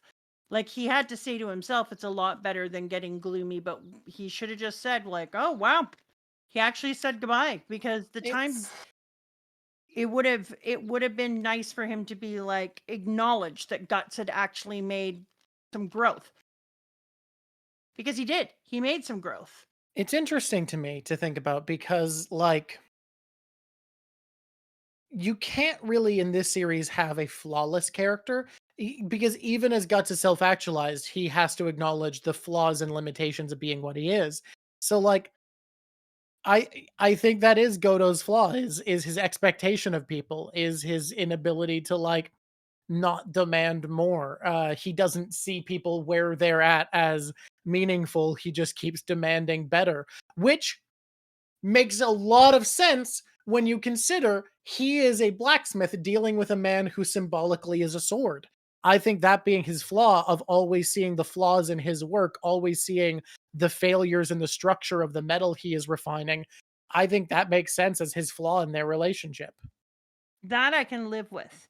That's why I wanted to talk about it, because it is a flaw. It is a flaw to do that. I know, because I have a tendency to um be hyper vigilant. And so I will say things to people like, "Oh, don't forget to grab this, or make sure you lock this before you do this," because I'm always seeing the worst possible scenario, and so I'm trying to be 3 steps ahead of things and make it so that person isn't going to stumble and take care of it. But that's also a flaw. Like, does it save things? Sure, I'm sure it does many times. I've had kids tell me that it's, you know, that they've had moments, but at the same time, it means that I'm not recognizing that other people can be vigilant over their life and they live a perfectly fine existence when I'm not around. But I'm just incapable of not doing it, because I'm like, what if I don't say it and then this thing pops open and they end up getting into a car crash? You know what I mean? Mhm. And so it's a flaw. And I needed him to recognize it. I love the idea of it being that he sees himself as a pseudo father figure in Guts's life, and that he, because he's a blacksmith, sees that as a flaw that also needs to fix itself still. And then he's like, God damn it, I'm not going to get to come to the end and see the fruition of all my hard work. Mhm. And then if your idea is in there and he sees him like a sword, that's also kind of cool then, I think it's because both. I think he's a yeah. surrogate son and a blade. Oh, I agree. I agree, but I'm saying it also works then as a metaphor that I can buy into, because then it also shows that he at the end of his life wasn't fully fixed yet. So him being upset about seeing Guts not be fully fixed is okay. It reminds us that even when you're at the end, you're not always going to be all the way fixed. Hmm. You're still going to have your own flaws. And that I like. Yeah, I think I don't disagree that it was rude, but I think it's rude that is really understandable with who he is, and I do really like the scene of the goodbye, Yeah, and I think it I is sad liked that it. Goto will That's probably why I die before Guts screenshot can see it, him again. because I was like, I like it, but I want to talk about it because I was noticing that it's still a flaw in him. Question. Yep. Yeah. So when it says he turns and starts running towards something one way without noticing some other thing and nicks himself, it really is beyond our control, living and dying. Is that what page are we on with who's saying that? I thought it was Goda. Godo. But yeah. So yeah, but Goda. I thought it was him saying that he runs off in one direction too quickly and ends up nicking himself, but he's saying it almost, I just got to get to there because I want to be on that page. He turns and starts running towards something one way without noticing some other thing and nicks himself. Just said to me that he is recognizing that he's the type of person who isn't as hyper vigilant. So he just goes fast in one direction without seeing all the other possible problems and or strengths that could come up from other areas. And that's fine. I like him making commentary on who Guts is. I think that makes sense for his character. I think he's both a father figure and a blacksmith for him. That feels right. I just wanted to But when see he says it really is beyond our control. Mhm. changing people is what I thought. Yeah. Changing people is beyond Yeah, our yeah. control. He's Yeah. just who he is. Guts is who he is, and that's Yeah. not something they can affect. Yeah. Which is, but he had already said, and I agree, somebody said like brain catching up. But when you're in a manga, the author makes intentional choices in a very limited space, especially an author who's using mostly images. Mhm. And so that's why I was like, it feels like an intentional flaw that he's putting in for this character. Yeah. I want to move on to something else that I noticed in this section. Okay. People need to talk to Guts sometimes, because I feel like it's been a few times now that because something else is going on where people have enemies they need to fight, people feel the need to attack Mr. Guts Berserk just when he shows up. And then he just regularly has to kill people that literally it should be no need for him to have to kill them if they spent 2 minutes to just like hear him out. Cuz like the dudes from Foreign Nation are like, "Another soldier, we got to attack him." And Guts is like, "Please don't. I'm literally just walking through fucking fine." And he kills them and more guys show up and like, "We got to kill him. He killed our soldiers." Like, please fucking stop. I've just fine. Like, so goddamn often he walks alone. People are like, "That's an enemy soldier," and they need to come at him, and he's like, "God fucking damn it. Stop attacking me. I'm not Completely involved." agree. Oh my god, someone Completely brought up agree. Puck. I love the scene of Puck talking to Rickert and learning about who Guts was before his trauma. I did too. But was it before trauma though? I mean, Well, Rickard may have thought it before was his worst trauma. Before trauma Yeah. 2. Before when Guts was just on trauma 1 and hadn't unlocked trauma 2 yet. when only he had been sexually assaulted and didn't have to watch somebody else. Yes. Because frankly, that does actually usually scar someone more, is to see someone else you care about go The through something that easy you know how days. bad it is. I never thought Back about in that. the easy. Holy shit. Wait. I never thought about how important it is that it wasn't just a scene of something happening to Casca, because that would be traditional, like, sexist writing of, oh no, the love interest. But the fact that Guts had already gone through the same thing made it so much worse. Because yeah, that is one of the most Yes. scarring things for someone, is to see someone you love go through something that you personally know is horrible. And yeah, wow. Nice, Rafe. Nice. Yeah. Things are harder when you actually know how hard it is to go through something. Man, Things are harder when hard. things are harder when hard.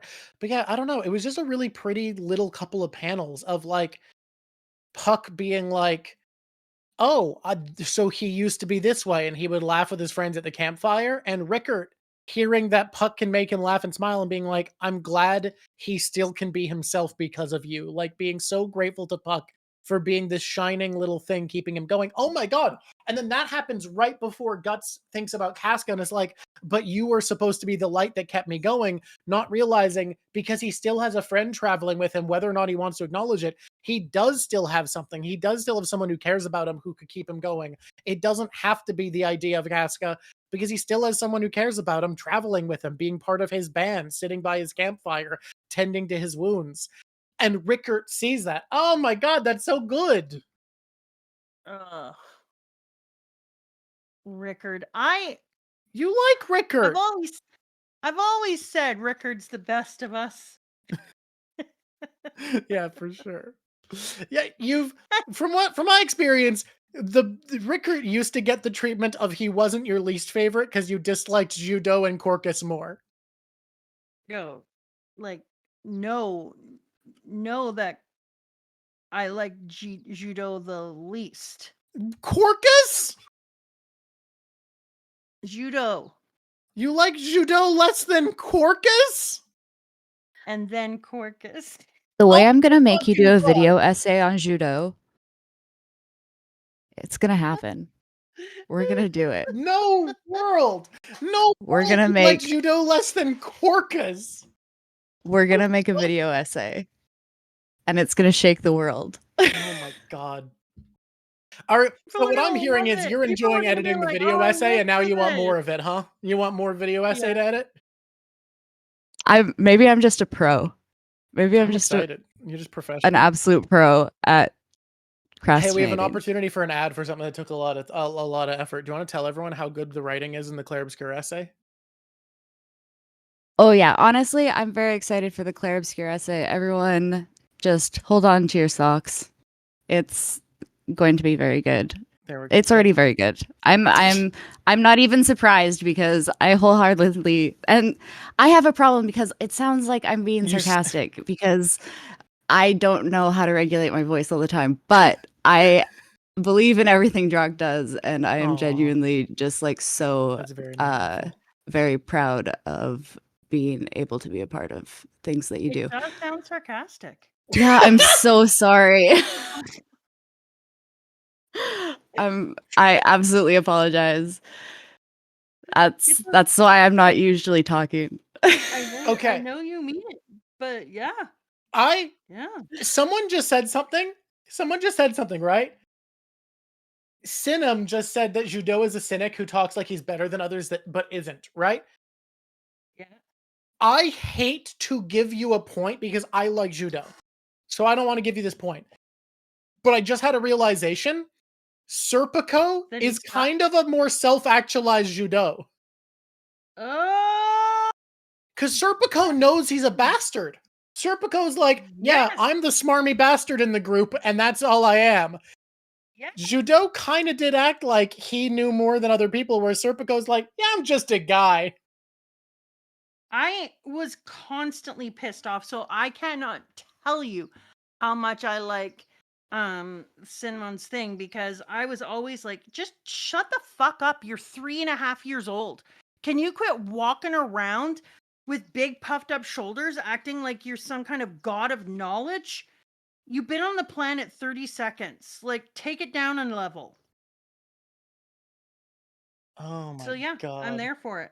So Judo- Serpico actually is a character I can get more behind. That's terrifying. Judo did sometimes know better, you are correct, but he did act like he was better than everyone. And the Judo video essay is going to get flack, and I think we have to make it anyways. Yeah.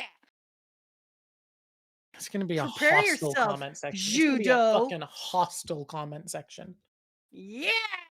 Oh, this is already going to be a hostile conversation. I had somebody like compare me to Pokemons one time or something. What? And just go off about how they would never pick me in their card category because of Oh yeah, that whole how thing. I reminded them of these two characters and what an asshole I was and how I don't know anything and I'm mid. And I was like, oh my God.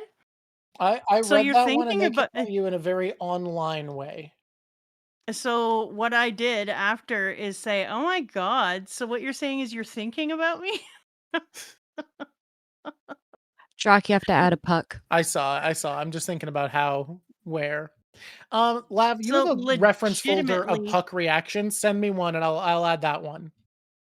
legitimately, there's a person out there in the interwebs who's just like obsessing about me. Enjoy Man, your obsession. I hope I can land this because I really liked what I had before the delete your art, and I'm gonna feel like a fool if I can't live up to it. I like the idea of that front section being his Bible. Somebody commented that if you make the table the baby is on his Bible, that would be kind of a vibe. I don't have reference with the Bible on hand. Do you want a Bible? I can get you a Bible. I sell them. Nope, don't have a single reference for his Bible. I Although, can get you actually, one. I can just make. I got this. I got this. Don't you worry. Like, you know, it's a book, right? Yeah. I know what books look like. It turns out. You've seen books. I thought it was a kid talking to Astrid. I was like, that's a kid and this kid is an idiot. But then they went on about all of their relatives and how they're a person who understands what it's like to have different, I don't know. They could have still been a kid. They just could have had a kid with references that were adult. Yeah. But they were also telling me how to be a female. And at that point, I was like, what I'm going to need you to do is speak 30% less now. I will say Like, what I got from reading that comment was that it was probably an adult who lives a sad, lonely, very online existence because the language and culture felt deeply shaped by online discourse in a way that doesn't exist outside of forums. And to comment on a video that is clearly not speaking in that dialect, feels like a fundamental social failing. Like it feels like an actual misunderstand. Like, let me put it this way, right? There's nothing wrong to being able to communicate in a really online dialect. All that means is that you participate in forums that have that dialect. However, if you lack the basic code switching understanding to listen to the dialect that a creator is communicating through and code match, at least broadly, their dialect of English, their tonal dialect at the very least. That suggests a really failed social competence. I think the vast majority of people, even people who are online enough to be very comfortable with the dialect that deep web forums necessitate, most people in that space can still understand when someone is not speaking that way and then not bring that language to it. To use that Yeah. language in a space where it isn't invited suggests a deep social failing to me. Yeah, it really did feel like he was trying to use references and pieces that would exclude me from understanding to talk about me. And I It was like, this is hilarious. I don't Because even when think it I'm was trying that. to I think it's just not knowing. when I'm trying to bring the burns, I don't speak in a language the person doesn't speak. It's not helpful. I want them to know how I'm burning them. So fail. Do do do do do do do do. Fail. Yeah. It lived in my head though because it was so weird.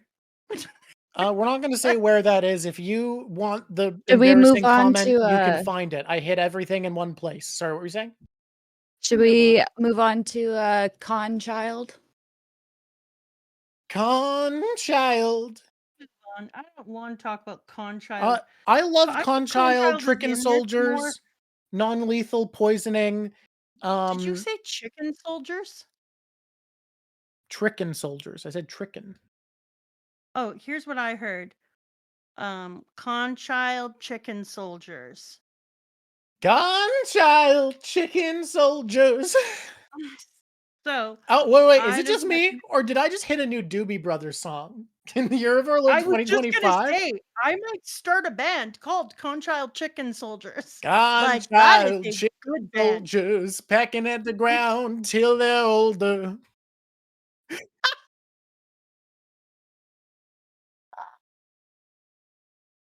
Sent to the war to grow more bolder. For a Conchild second, I chicken thought Conchild soldier. was gonna join Guts Berserk in his merry adventure, and he was gonna traumatize a little boy for once instead of a little girl. But instead, the little boy was like, "Yo, that's so fucking cool!" And then Guts left. He leaves little girls traumatized and little boys motivated. The boy again. I mean, I'm assuming we will because we spent a lot of time with the little boy in that short time, not to see him again. But that kid was amazing. So hear me out. Yeah. Here's why I like that kid. I don't know if you've been reading this manga that I'm reading called Berserk. Yeah, I have. Okay. It is so depressing. Like, here's what you're thinking. You think that I'm saying like that it's pretty depressing, but like Yeah. you need to capitalize all of those things. And so when I saw this kid was acting like characters in other books and mangas and movies act when really, really horrific things are happening. We're used to the people in regular mangas and stuff, well, especially me, because I read the One Piece and some other mangas like Undead Unluck. Okay. You're used to, and then some of that Witch Hat one. You're used to people though acting like, yeah, this sucks. Okay, what am I gonna do to survive and stuff? And in this one, everyone is like, no, I'm deeply, deeply upset, and my whole life is a pile of bullshit, and the children's ears are gonna get eaten. And just when you, this is the Cormac McCarthy version of manga. I know it's not even his name. I'm comfortable with that. But that's what's great is it doesn't do what you said Cormac does because it at least dangles hope on a carrot. Like Berserk keeps hope alive barely. Worse. Oh, it is worse because we could just rule it off and not feel pain if the embers weren't stoked. Yes, exactly. And then this kid comes along, and somebody said that he was the short round of Berserk, and he is. He's he's Short Round from Raiders of the Lost Ark. I think And Short he Round was literally, Temple of Doom. or sorry, he literally is this funny, hilarious kid who is like, "Is everyone starving? Starving is hard, but I've poisoned your food, bitches." You'll never Now get I'm one gonna up on me. I'm gonna eat this good food. You little cows. Oh, who tried to take them over and hurt them? It was these guys. Oh shit, these guys are actually here. Am I predicting the future? This is hilarious. Oh my god, who's that dude? Holy shit, that dude is cool. And it was the first time in this entire manga that we met a character who didn't seem to be mentally fucked from Like- living in this place. Like, this kid's just rolling with it. He's like, I got everything I need. Like, if fucking the God Hand reached out to this kid and were like, I can offer you the castle, he'd be like, who needs a castle? I got scams. Need a I don't wanna castle? be I got my king. quick feet and my wit, mister. This kid speaks with a so- cross-Atlantic accent, is what I'm saying. Ah, gee willikers, the Mr. Guts. You think I could be big and strong like yous one day? I really felt like we met this kid and I was like, thank you, Ozzy. And I was like, oh my God. Oh, finally. I've met a person who lives in this shit world but seems to be coping with it in a midway. He's doing it. It's okay. I Oh, also God. I also love him being like, "Wowee, what a cool fight this is," and then Guts being like, or Puck being like, "Hey, get your fucking head down. What are you doing? What are you you trying to fucking die? Come on." Whereas the other people in the other pages of the manga would have been like, is there any lower I can get in the ground? Can we dig a hole with our face pressed in the ground? Can we dig a trench to hide in? This kid was like, gee willikers, what are you shooting with, buddy? And it was I have never taken a bigger pause breath in this manga where I was like, oh my God, just for 2.5 seconds, I got to feel like this is what it would look like with somebody who was just mentally rolling with it. I mean, he's wrong. The kid is dead wrong, but he's awesome. He's wrong to be okay with this world, but he sure is coping. He sure was a great. And you know what it ended up doing at the same time? It ended up being some of the most sadistic foil you could possibly have. Because putting that little bastard in there who was made of shiny, bright Technicolor, and then going back into my sepia, frickin' dragging their ass through the trenches bullshit World War I sad ass movie characters made me realize how depressing they were once I saw Chucky the Chipmunk here in his happy little wartime scampiness. And so I was like, well done, sir. Now I'm sadder. So something that I want to come to from this scene that I was thinking of, the like giant buff dudes who are working with the guy we met before with the chakra. Excuse me, got burp. Excusez-moi. There we go. Salat is back. Yes, Salat was his name. Thank you. The giant buff dudes who are with Salat. I think I am more worried about than most, like, oh, these guys are tough dudes we've seen before. Why is that? Well, because this is a really like philosophical series. The thing that makes Guts so strong and threatening is self-actualization. We keep coming back to it. He knows who he is. That's where he gets his strength. These dudes represent like meditative philosophies of achieving higher planes of higher levels of existence by fully knowing oneself and attuning with oneself. Like, this is a cross of philosophies that I feel like would be a stronger source of power in the setting that is Berserk than basically anything I could think of. Like, I don't think they're Guts level, but I think they are going to be like an actual threat, maybe not, if not to Guts, to people around him. Interesting. Also terrible. Thanks for that. I mean, like, they got the power of self-actualization. They did it through like yoga. I don't like Salat. You liked him before. What's changed about Salat since you liked him before? Okay, let me speak on it. I dislike Salat on one level. Yes. His face. Okay. Can you go into greater detail? And preferably in a way that doesn't sound racist. Okay. His face is sneaky. Like Okay, they're so I constantly put a caveat on the ways I would like you to defend yourself, and so far, I have to be honest, you have failed the caveat in a pretty significant way with your first adjective. Remember when I said I was super proud? That actually was sarcastic. No! let me carry on. I will allow you to carry on! However, I think you have failed the brief thus far. Dude, I am not being racist. I'm being salatist.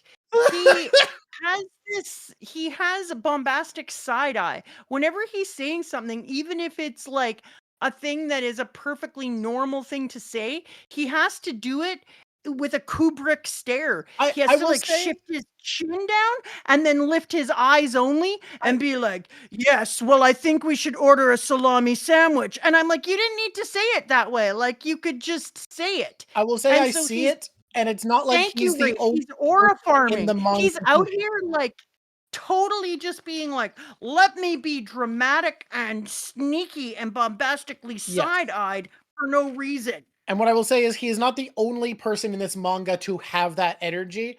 And there are white dudes who have that sneaky vibe. Like obviously Serpico. Every time Serpico talks, I'm like, what the Oh, fuck every is your time Serpa game? goes on the screen, you're like, oh my god.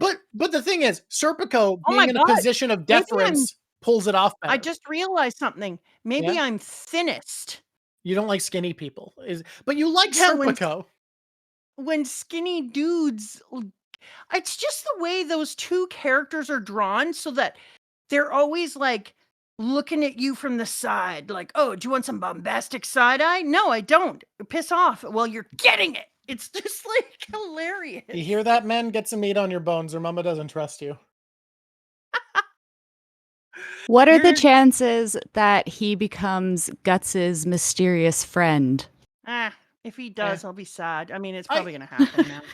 I Thanks for do- ruining it. I do like the earnesty Gross. that they're like, Blech. why shouldn't we attack him? Salat's like, I mean, like, you probably would win, and they're like, cool, let's do it. And he's like, no. Some of you would for sure die, though. That was nice honesty. Yeah, You could like, win. I think you'd win. Not all of you are making it out, and you're valuable Some of soldiers, you so will please win. don't. I told your father one time because he was like, I need to lose this amount of weight because I'm a long distance runner, so it'll be easier on me. And I was like, yeah, it's not gonna work. Christ. He was like, oh, okay. So it could be that.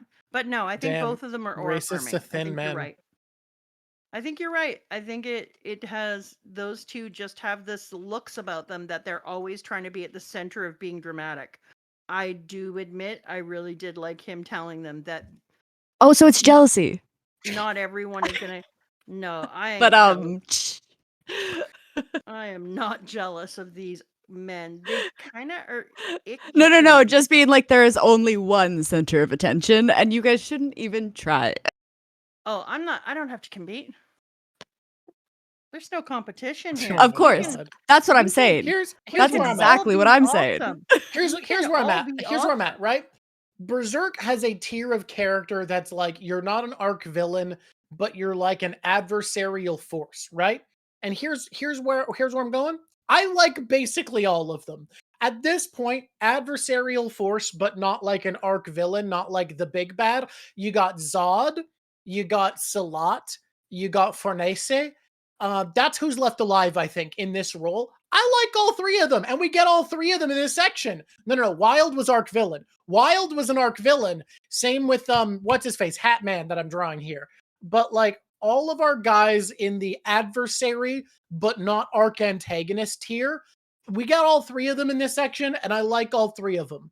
They're different. They each got their own vibe. Each of them, I'm a big fan. I like Farnese, I like Zod, and I like Salat. You gotta know Zod is gonna come in stronger eventually. Like Oh, for that's sure. a guarantee. I mean, in this whole Guaranteed. section, he's like, I miss Guts. That's the only fight I've had with fighting. God, I I miss him. I didn't particularly adore Zod being like, I just need to fight the fight. Oh, you beatses me. And then he's like, I'm leaving, but I'm gonna come back and I'm gonna get you now. And Zod was like sitting there like, damn, daddy, that was impressive. I'm sorry. I'm sorry. I'm sorry. Hey, are you high today? What? The mood is weird. That's what he looked like. Tell me that Zod didn't look like, damn there, daddy. I love it when you beat the hell out of me from the sky like that. So I do believe that he's gonna come in, but the reason I didn't like it is because he was our boy who warned Guts. And now I'm like, oh, and now you've warned Guts, and that means nothing. And you're gonna end up being this Yeah, but he wants jerk to who fight ends up Guts. That's hurting always been his our thing. boy. When Guts was about to die from his sword breaking, Zod was like, "Here's a sword, buddy. I'm the one who gets to kill you, Exactly. so nobody else gets to." Yeah, and now he's gonna go in and hurt our boy, who he let get bigger because he wanted him to be stronger so they could fight later. Yeah. Blah blah blah. Like you know that, that's obvious, but it doesn't matter. There was something about being like, oh no, the moment's come. It's like when a kid hits puberty and they get all gawkily and pimply, and you're Mhm. like, you knew it was gonna happen, but you're still sad for them to have to go through it, and and they're no longer nearly as adorable. At some point in the last like 40 minutes, I think you hit a level of fatigue where your brain's filter kind of started to blue screen and now you're crazier. And I'm not saying we should stop. I want that to be something. I want the audience to know that I have acknowledged it because I'm certain they have.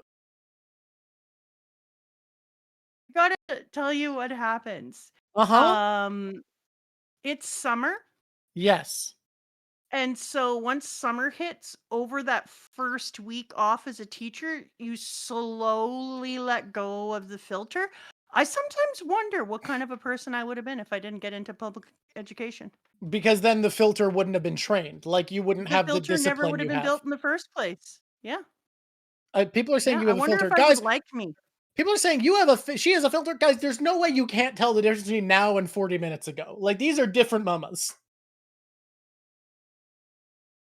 Like you can't tell Sometimes you you don't feel. see the difference. Can I just tell you a tiny secret, Druck? Yes.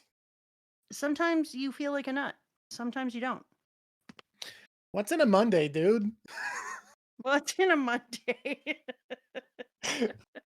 She said porkified an hour. It was over an hour ago. She said porkified. That's normal. All I'm hearing is you can't tell the difference. I don't think the art is better. I don't think love I've this hit the art. heights of where we were before, but I'm doing my Nope, best. I think this art is way better. We'll never know because I actually deleted it. Like I actually deleted it. I I want to legitimately don't just don't hide the usually layer. agree with you. Your whole theory on art deleting, I'm not hype about it. I don't believe in it as much as you, but I gotta tell you, I believe in it here because this is freaking amazing. If people, I mean, limitations breed creativity. If people think I hide the layer, I don't. The lineless look is gone forever. We're never getting it back. It's fucking deceased.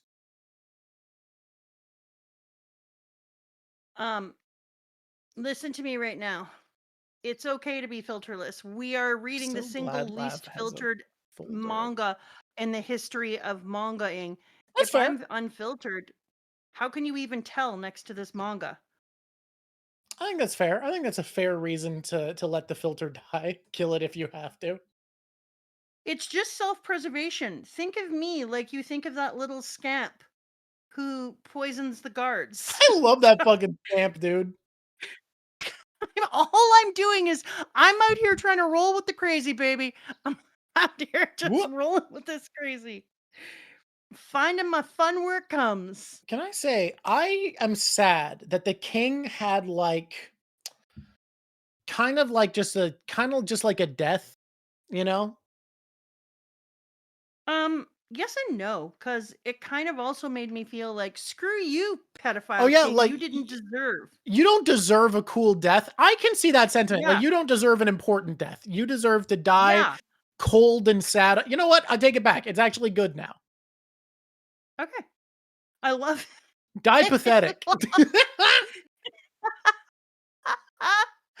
So instead of getting a warrior's death or anything cool, he just kind of died. He just died. Oh yeah, what did did he get sad? Did he poison old? No, he just kind of like it was cold. He was just like cold, and he Got went. really cool. His throne wasn't warm, He saw a and neat then bird, and it killed him. he died now. He went, "Whoa, Yeah, cool no. bird." Because honestly, an assassin's death would have been way too cool for that pedophile. Isn't it fun to imagine the invading army and Salat is like, I have evaluated their defenses. We can win. I will assassinate their king. And he's on the way to invade, and he gets the news and he's reading the paper, and he's like, hey, their king died. This invasion going better than expected. Holy shit, we're ahead of schedule. Fuck, man. Love it if instead of being upset like you always see in movies and stuff, the people were like, wow, that makes things so much easier. Like, Oh, wow. so much We easier. because like organizing an army takes a while. So he was probably ready to invade. He's on his way. King dies as he's marching, and he's like, oh, fuck yeah, dude. Yeah. Such a good moment. I do need to, sometimes I don't want to say the horrible things our chat says, but I do need to read out loud what Artorias said, which is the Griffith cuck dream was enough that he had a heart attack. My God. Sometimes I do need to say what has been said Oh. out loud with my human voice. Oh, squishy. Oh, my Lord.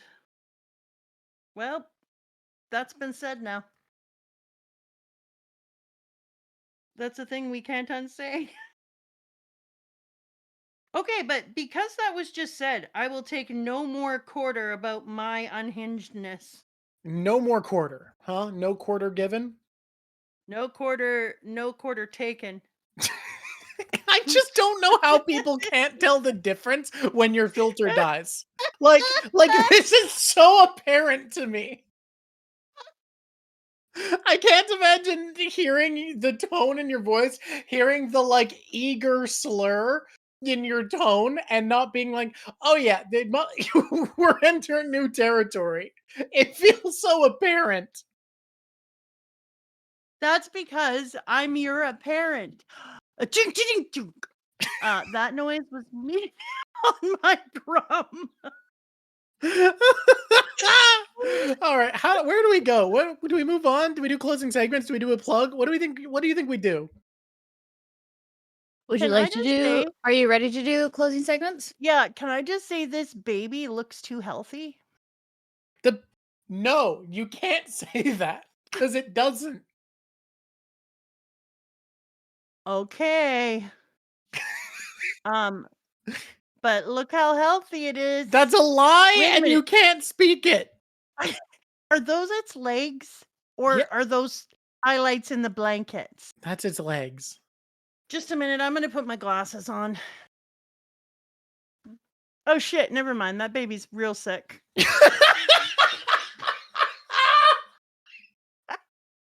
Might be one of the funniest things that's ever happened somehow. How is that so fucking funny?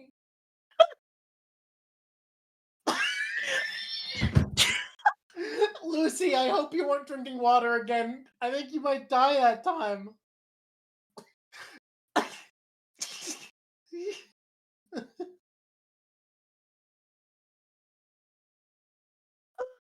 Okay. I think I'm gonna put my glasses on a couple of times to stream now. Lucy, Okay, here were we you go. drinking water? Okay. Okay, Rafe, I'm ready again. Are we at -4? Perfect. What's in a Monday, my dudes? Stop, I was better.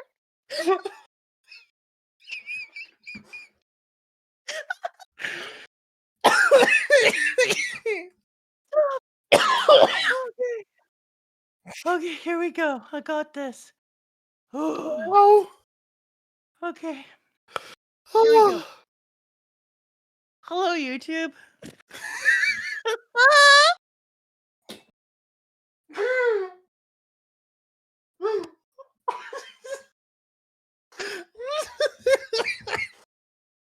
Welcome, YouTube.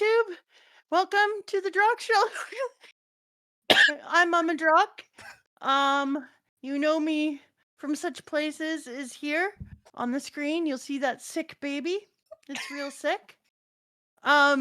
We are doing Berserk. Berserk is a great manga to read if you are feeling too happy in your life and you need to process some sadness from before. I recommend liking and subscribing. Oh, jeez. I've liked and subscribed. I have liked and subscribed. Yeah? It'd be weird if I didn't, though. It really would be.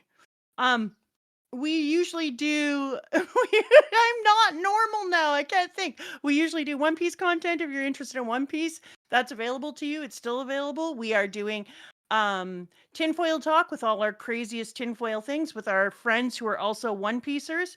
We've had a lot of amazing people on. Our latest one is coming out soon. And I think it's going to be a great one, even though it takes place in the middle of World War III, which was hard. They did a really good job bringing it, even though their entire building was falling down. And so we would love to have you come in for that. This is the one we do with Berserk. You'll notice there the happy picture. It's Berserk.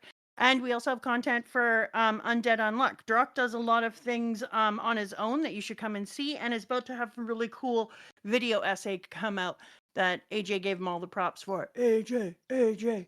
Who of the people that we've had on so far? Who was our very Volume first one? 1, AJ, Alexander. Volume 1 is our last one. And Goofy. Then AJ. We Goofy. had Goofy. Goofy. I And forgot who? Goofy. Who did you just say? Who am I forgetting? We said all four. You No, had you- AJ, you had Goofy, you had Volume 1, and next will be Melon Tea. God, I my love God. Melon. It's Melon Tea's time. Let's all hear from Melon Tea. Yeah. Yay. Every single one of them has been so good. They've I'm all not been gonna lie. such It's good been guests, honestly.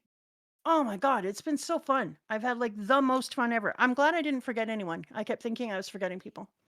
It's just because I was excited about Melon Tea. And Melon Tea and Goofy just did another thing together, and I've been watching it, and it's amazing. But I had to stop because the baby showed up, and they didn't get the jokes, and so I moved on. Okay, come in, come one, come all. Do you want to First thank fight. thank crew by name? Yeah, I will. I just have to find my You just anything. have to find the list.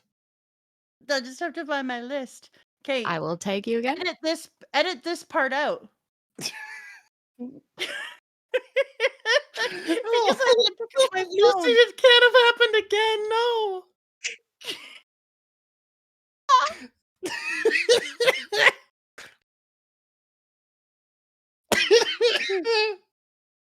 Oh man. Oh God. Hey guys, I think we should win an award for funniest Berserk stream. I don't, some other people maybe they have better observation. Some other people maybe they are more professional. Maybe they like write what they say. But I think we might be the funniest. Wait a minute. You think other people have better observations? I don't know. Some people might think so. Come this shit on. Okay. I'm trying to find it. Lav, where is it? There it is. I found it, Lav, like a freaking person with a brain. Here's our crew. We also do crew shows that I love. I like to ask the crew unhinged questions, which is unusual for me because I try not to go into the Yeah, unhinged normally you territory have so often. many hinges. I'm the most hinged, but I love to ask our crew unhinged questions. I loved listening to our last crew talk. Holy shit, that was fun. We have Dancing Viru, Dark Akiro, Draco Meme, Dr. Jack, Icy Knives, and Annex Love are our crew. And then you get to do it this time. Drawk, pick a number between 1 and 21 and I thought we did. One. Okay. Lucky number 7. We're thanking patron 7.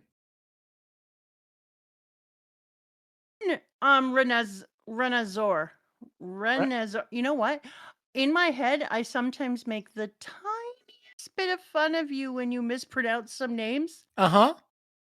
What's That's happening? done now. What's in her head? What's happening right at this moment? I am not doing well with the pronunciation of this name. Rainzor.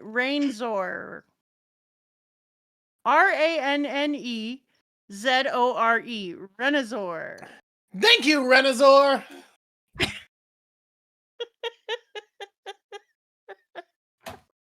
Holy shit, Drawk. You have a great announcer voice when you do it. Do it again. Thank you, Renazor. That's really good. Okay, I want to try. What is happening? I want to try Where one. Okay, are ready? we? Here we go. Thank you, Renazor. We are love to have you on the crew. What the fuck is today? What's in a Monday?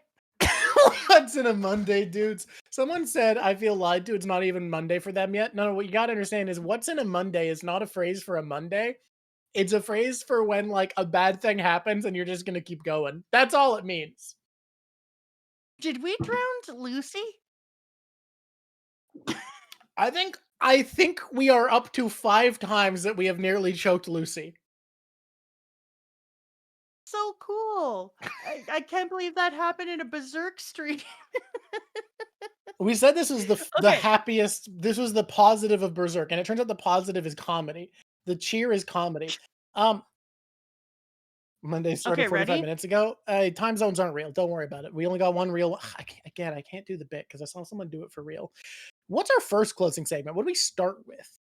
Find your saddest moment first, and I'll find mine. Saddest moment, and this is going to be pretty hard. Like, I think there's the sad moments in this are weird because none of them are the biggest points of depression of the series, but Okay. they all just kind of hit. I think for me, the saddest moment might have been, oh god, it's so fucking hard. It might be just Guts finding out that Casca's not there. Like, that hit me in a weird Oh. way.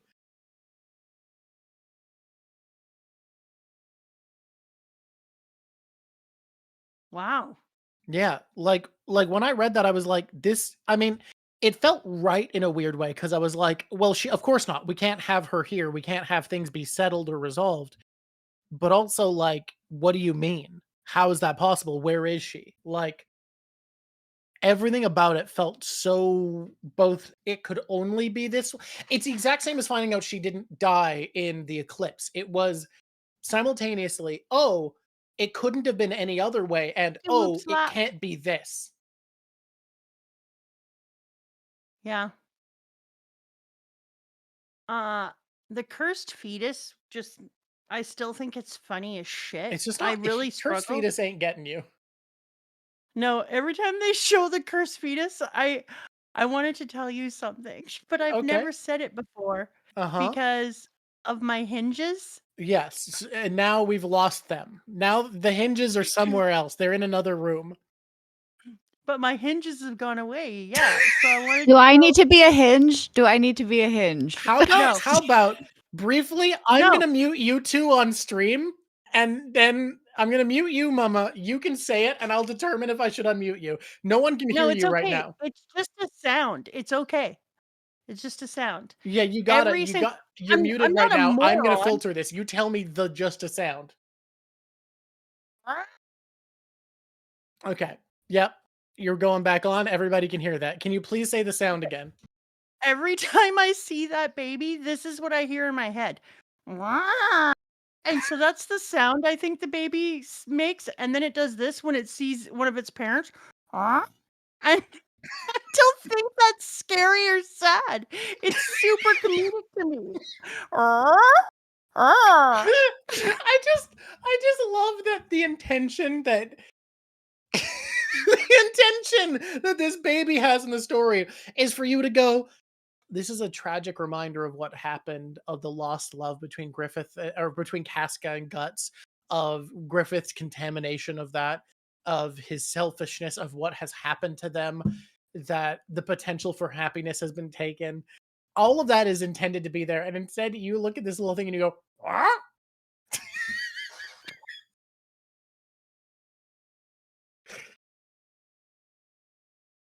Fuck, That's man. what I hear. It's unbidden.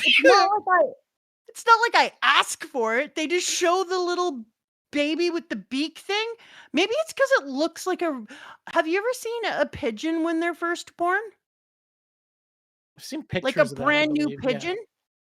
It looks like a brand new pigeon. And this is the sound I think pigeons make when they're babies. Ah, ah. Everyone look up baby pigeon right now, and you will I agree love with that me. that's happening. And then you'll be like, yes, Mama's right. Hey guys, welcome to the This- Drawk Show, the one Berserk stream where you're going to be asked to Google pigeons.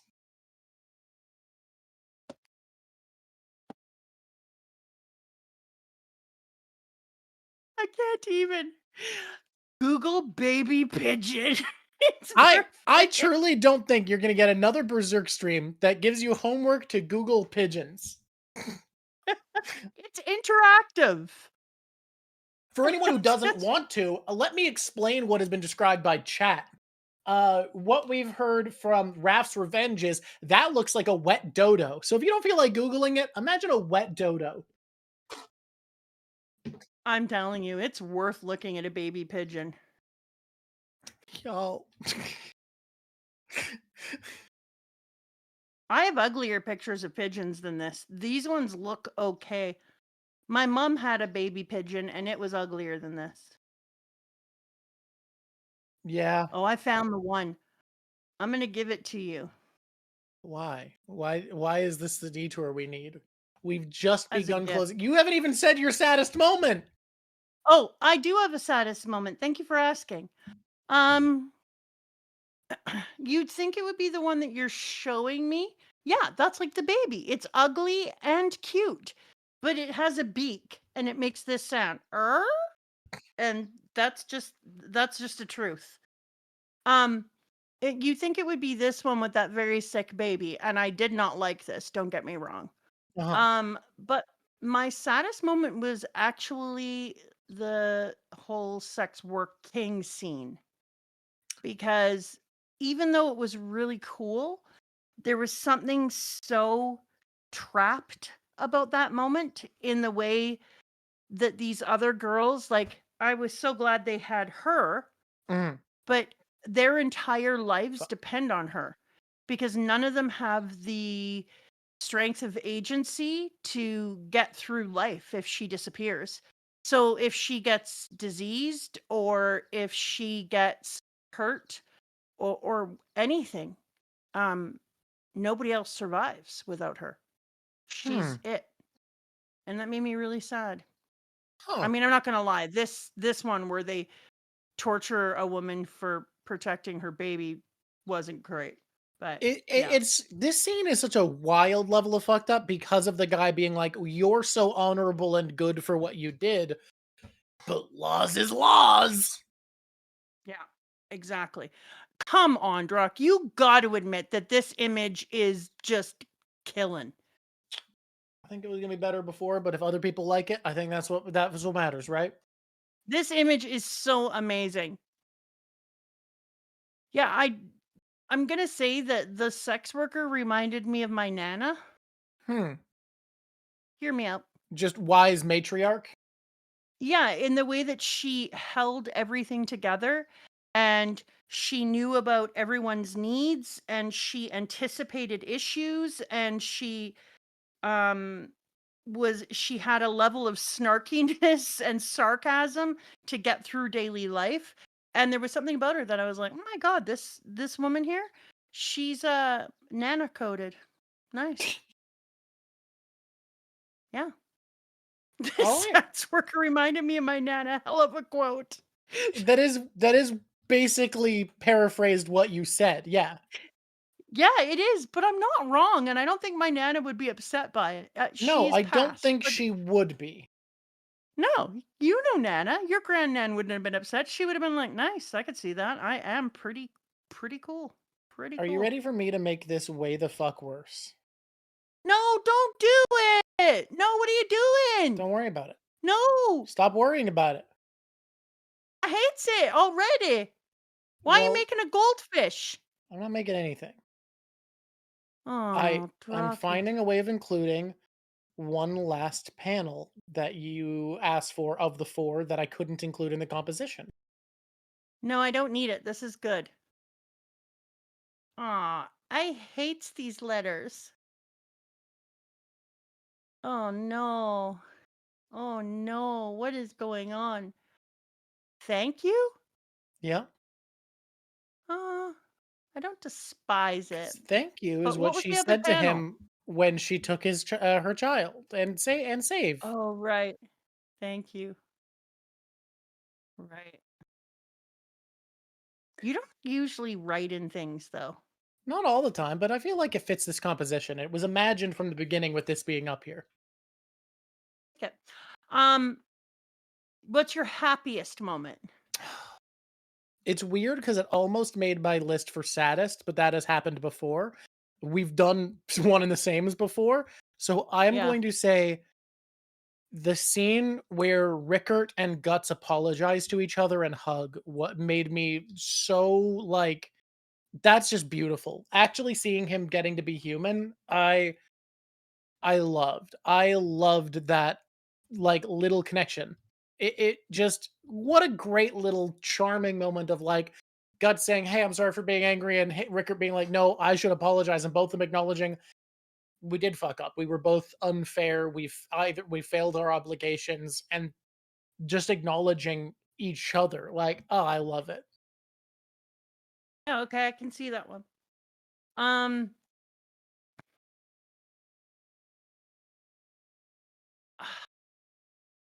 mine is really the little scamp boy. Yeah. Okay. Like he even though it made everything else seem really, really dark afterwards by comparison, because you watch the way most authors treat trauma in a piece of writing, and it reminded you, which I think he intended to do, that that's how often in a manga trauma is treated, where people are rolling with the punches. Mhm. It was still like it was still so cool to see Short Round here and to have a moment of like just somebody laughing their ass off during these terrible circumstances, and then also having a surplus of food. Like he had other food he could eat afterwards, which was unexpected. Like maybe poisoning it wasn't unexpected. I was wondering where he was going to go with it, like what was next and why did he want them poisoned? Is he just teaching them a lesson, or was he Well, about I to think go so do because something they were cool? all like, "No, you don't deserve this." Yes, They but were I like, thought "None it would for have been you, even punk." cooler if that was step one to a bigger plan, because I love me a bigger plan. But I liked it, and it was one of the very first intakes of breath that this manga has had for me. Other than when Puck does his little arm wavy chubby Puck moments, and I like those too. And there was a couple of chubby Puck moments in this one, and I like that. But no, that was it. Okay, we do monster outfits, but Well, other we do than monster or drip if there's not enough monsters. okay, um, really there was one drip that was amazing, and it's always Fernese, but Fernese, uh, all her fits kind of fire. yeah, like Oh, we yeah. got mummy mode Casca. We got Guts's slightly different armor. Are we really going to talk about Casca's band-aids as Sh- being hot? She got that. She got that mummy fit. She got that mummy chic. E-girl paladin does always slay. You're so true for that, Raph's Revenge. I will take disagreements with her character, whether or not you think she's a good character. I will hear no qualms that she doesn't have fire fits. No, Rafe is right. She is just always straight fire. I Uh, am going to she's disappoint yucky you sometimes. because I love Salat's new look. I think Salat looked great. I don't dislike Salot. He's just he is the epitome of side eye. Oh, Rickard's current look is also a new thing we got. Okay, you know what look I did like, and Mhm. it, people might think I'm being sarcastic because of my hinges. Um, Okay. But I really like our old blacksmith. I like the work they did making him look older and sick. Weird. Okay. You know what? I'll give it to Well, you. if you look at it, it's just kind of like lots of times when they're like, this person is sick now. And then you look at them, you're like, okay, they don't look any different. But no, he actually looked like his face was kind of moving inwards and he wasn't hydrated properly because his body was no longer doing that work. And yeah, he just actually looked sick. You know who didn't look good? This baby. This baby was having a rough one. It's good that the mother's dungeon efforts are gonna help the baby out. God, for naysay. Oh, little guy, I'm so sorry that the alms have not reached you so far, that you were dying of disease. Anyways, I gotta go get off on torturing your mom real quick. Doesn't he also say that the baby will pay Later. later? Yeah. But And the we don't mom's know if like, that "What means now?" with torture or probably just with service to the church. You don't think it's gonna mean Or money. torture? Or money. We'll see what it means. I mean, we probably won't, but we might get through implication. Plague This Doctor is a Boy. really We didn't strange bring up Plague place. Doctor Boy at all, huh? Can I tell you why? Yeah. He thinks he's all that, and Does he's he think really all flat. I see a Plague Doctor fit, and I'm so ready to think it's dope, and like, meh. You know? Yeah. And also her being like, oh, he's very good looking, so he must be good. Well, no, that's not what it was. It was him being like, yeah, this priest goes specifically out of his way to save people who look ugly and hideous, so they've been rejected by society because he himself looks like a fucking freak. And then the other person there is like, why is he saying he looks hideous? He's handsome. And then the dude shows his skin and shows, yeah, this is what happens to me if I'm exposed to sunlight. So that's why they pointed out that he was handsome, was because he was saying he was exiled for being hideous. It looks like me when I'm exposed to lack of sleep. Yeah, that's it. That's it for sure. I'm gonna keep This calling him vampire. picture slaps. I wasn't feeling it until recently, and nearing the end here, I think actually this came together pretty good. We trust the process. We trust in the delete your art, even if it shattered my psyche, and I couldn't I couldn't be a good YouTube Twitch host for like 15 straight minutes. Walked away from the screen. I was talking to you. I looked up. You were gone, and I was like, "Where'd he go?" For those who are watching live, I kind of recoiled, slunk into the ground, fell on my couch. I can still hear you because I have Protagonist a here, wireless headset. protagonist? What? Protagonist here, protagonist? Guts did a lot of introspection. You know what? And I respect that in a protagonist. This might seem weird because he doesn't do that much. I actually give, and he wasn't barely in it. I give Guts an A because the introspection felt that important to me. Yeah, I'm not even gonna hold off on this one. It's an A. Because when he went to the Mary Had a Little Lamb Alpha Zone, I was like, oh, boy's gonna get some sleep. I'm still sad he didn't get some sleep. Don't get me wrong. It upsets me on a visceral level how little sleep he's had. But that he took that time to think about his life and who he is and what matters to him, I was like, okay, Guts, I see you growing. That's an A. I think that's good. I think an A is good. Good for you, Mr. Guts Berserk. We respect an A. Yay! We need a clapping sound in this moment. Yeah, this art Oh, kind wait, of I fire can do actually that. did come together pretty. Wait, how do I clap? It's gonna be What? this. Just a minute. I got this. Well, Mama, Okay, that's okay. I misunderstood the question and I was very concerned by the question, how do I clap? I thought the dementia had gotten you. I was like, oh shit, I didn't shit, we're going downhill apparently. That joke earlier, and I could have used my stupid drum thing instead of making that drum sound, which was bad. was a bad drop sound. Wow. Okay. Favorite characters. I'm gonna throw a dart. I'm gonna throw a dart at the board. You pick the art. I start favorite characters. Get ready for this. Get ready for this. Number goddamn 3. Luca. Luca number 3. Luca. Yeah, I knew you were gonna do that. I can go with that. Number 5. You're not gonna like this. Hit me up, fam. That's a true story because we are fam. Number 5 for me is the little rascal.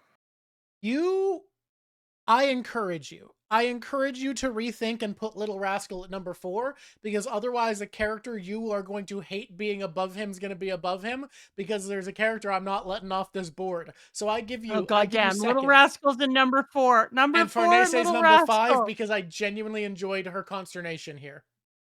Did you? You know what? You want to know where I was gonna put Farnese? What is that? Number 2, baby. Number 2. Really? I'm shocked by Yeah. that, because I really liked her, but I just don't think she compares to me to some other characters in this section. No, Should we switch I them think. then? Should we switch them then Yep. and put her at 4? Yep. And okay, Farnese, I'm She shocked. can be Farnese at at 4. 2. He can be. Oh, you're gonna put him at 4? Okay. Yeah, Because Farnese. to me, Yeah. her character was the single most compelling moment of this Fair. arc. Honestly, I think I was putting her low because I assumed you because you don't like her, but yeah, her complications, how interesting her fall into darkness is. I agree. Let's put her at number 2. Let's just do it. Fuck it. Hey, When I say Stassi number boy, 2, 2 it little is. guy number Yeah. 5. I don't think we've. Yeah, Chat keeps trying to tell us the little guy's name, and we are not calling him his name. It's still a block term is the issue, so I have to manually let them in when they're correcting us. Oh. Yeah, I just think that out of everything in this arc, she was the number 1, bringing it, having the greatest. Okay. Terrible, but having the greatest character changes. So Yeah. Farnese number 2, Luca number 3, Yeah. Lil guy number 5. It's back to you. Yeah. Who are you putting? Because I know who my last 2 are that I would put on this board. Okay.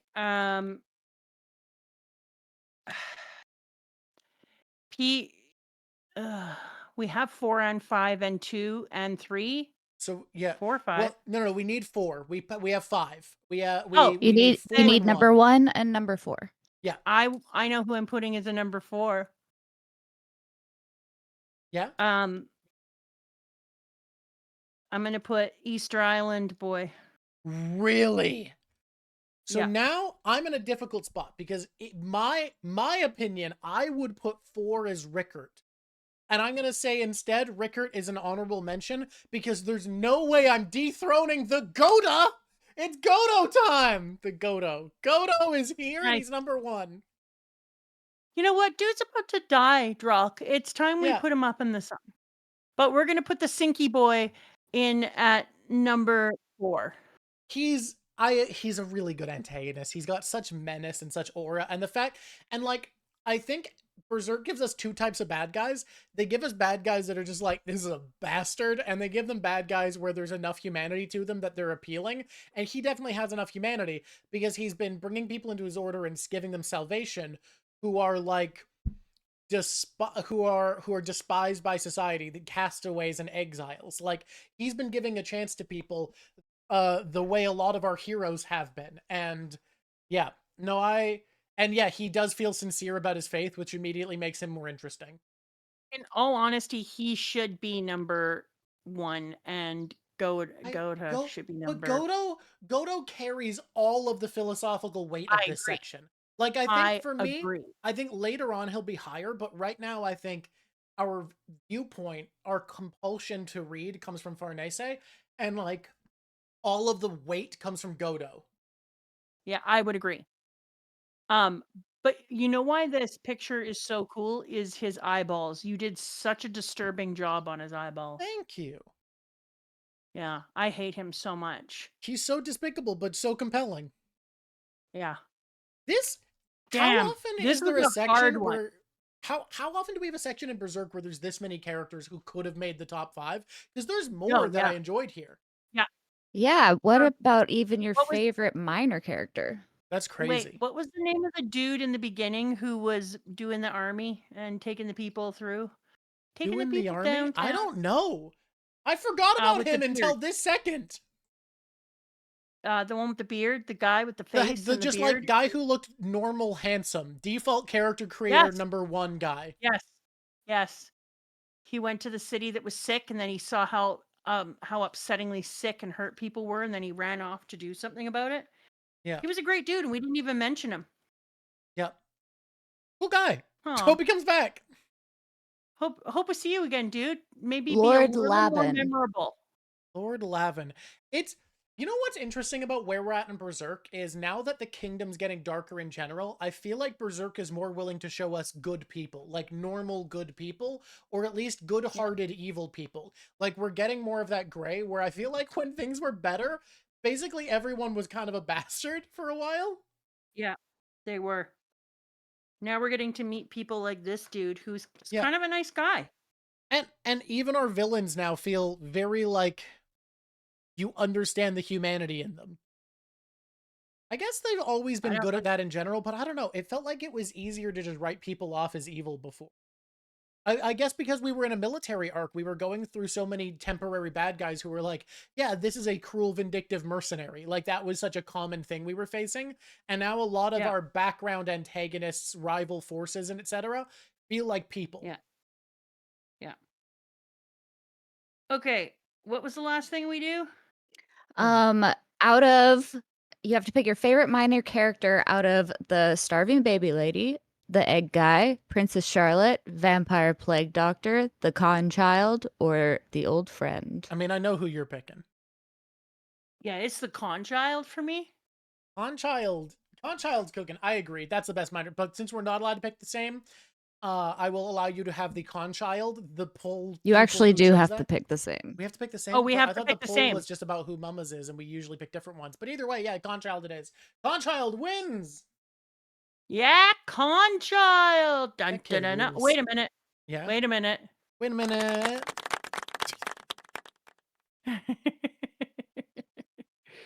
Y'all, we're crazy. We're losing it. I think really This is it's a just funny you. one.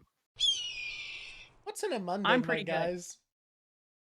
So the next, do you want to talk about where you're reading to next? We don't know where we're reading to next. Where are we reading to next? It, It's probably in the notes. If you want to read the notes, it it's is. probably in there. Yep. Oh, that's me. All right. Okay, well, I'm drawing. Making my way downtown. I don't think I'm gonna get over how funny it was for you to say, "Can you make the child look sicker?" And I'm like, he's pretty sick." And you were like, "I don't think so. Are those his legs?" And then you went, "I put on my glasses." And then the pause. Oh, that kid looks sick enough. You fucking killed me, dude.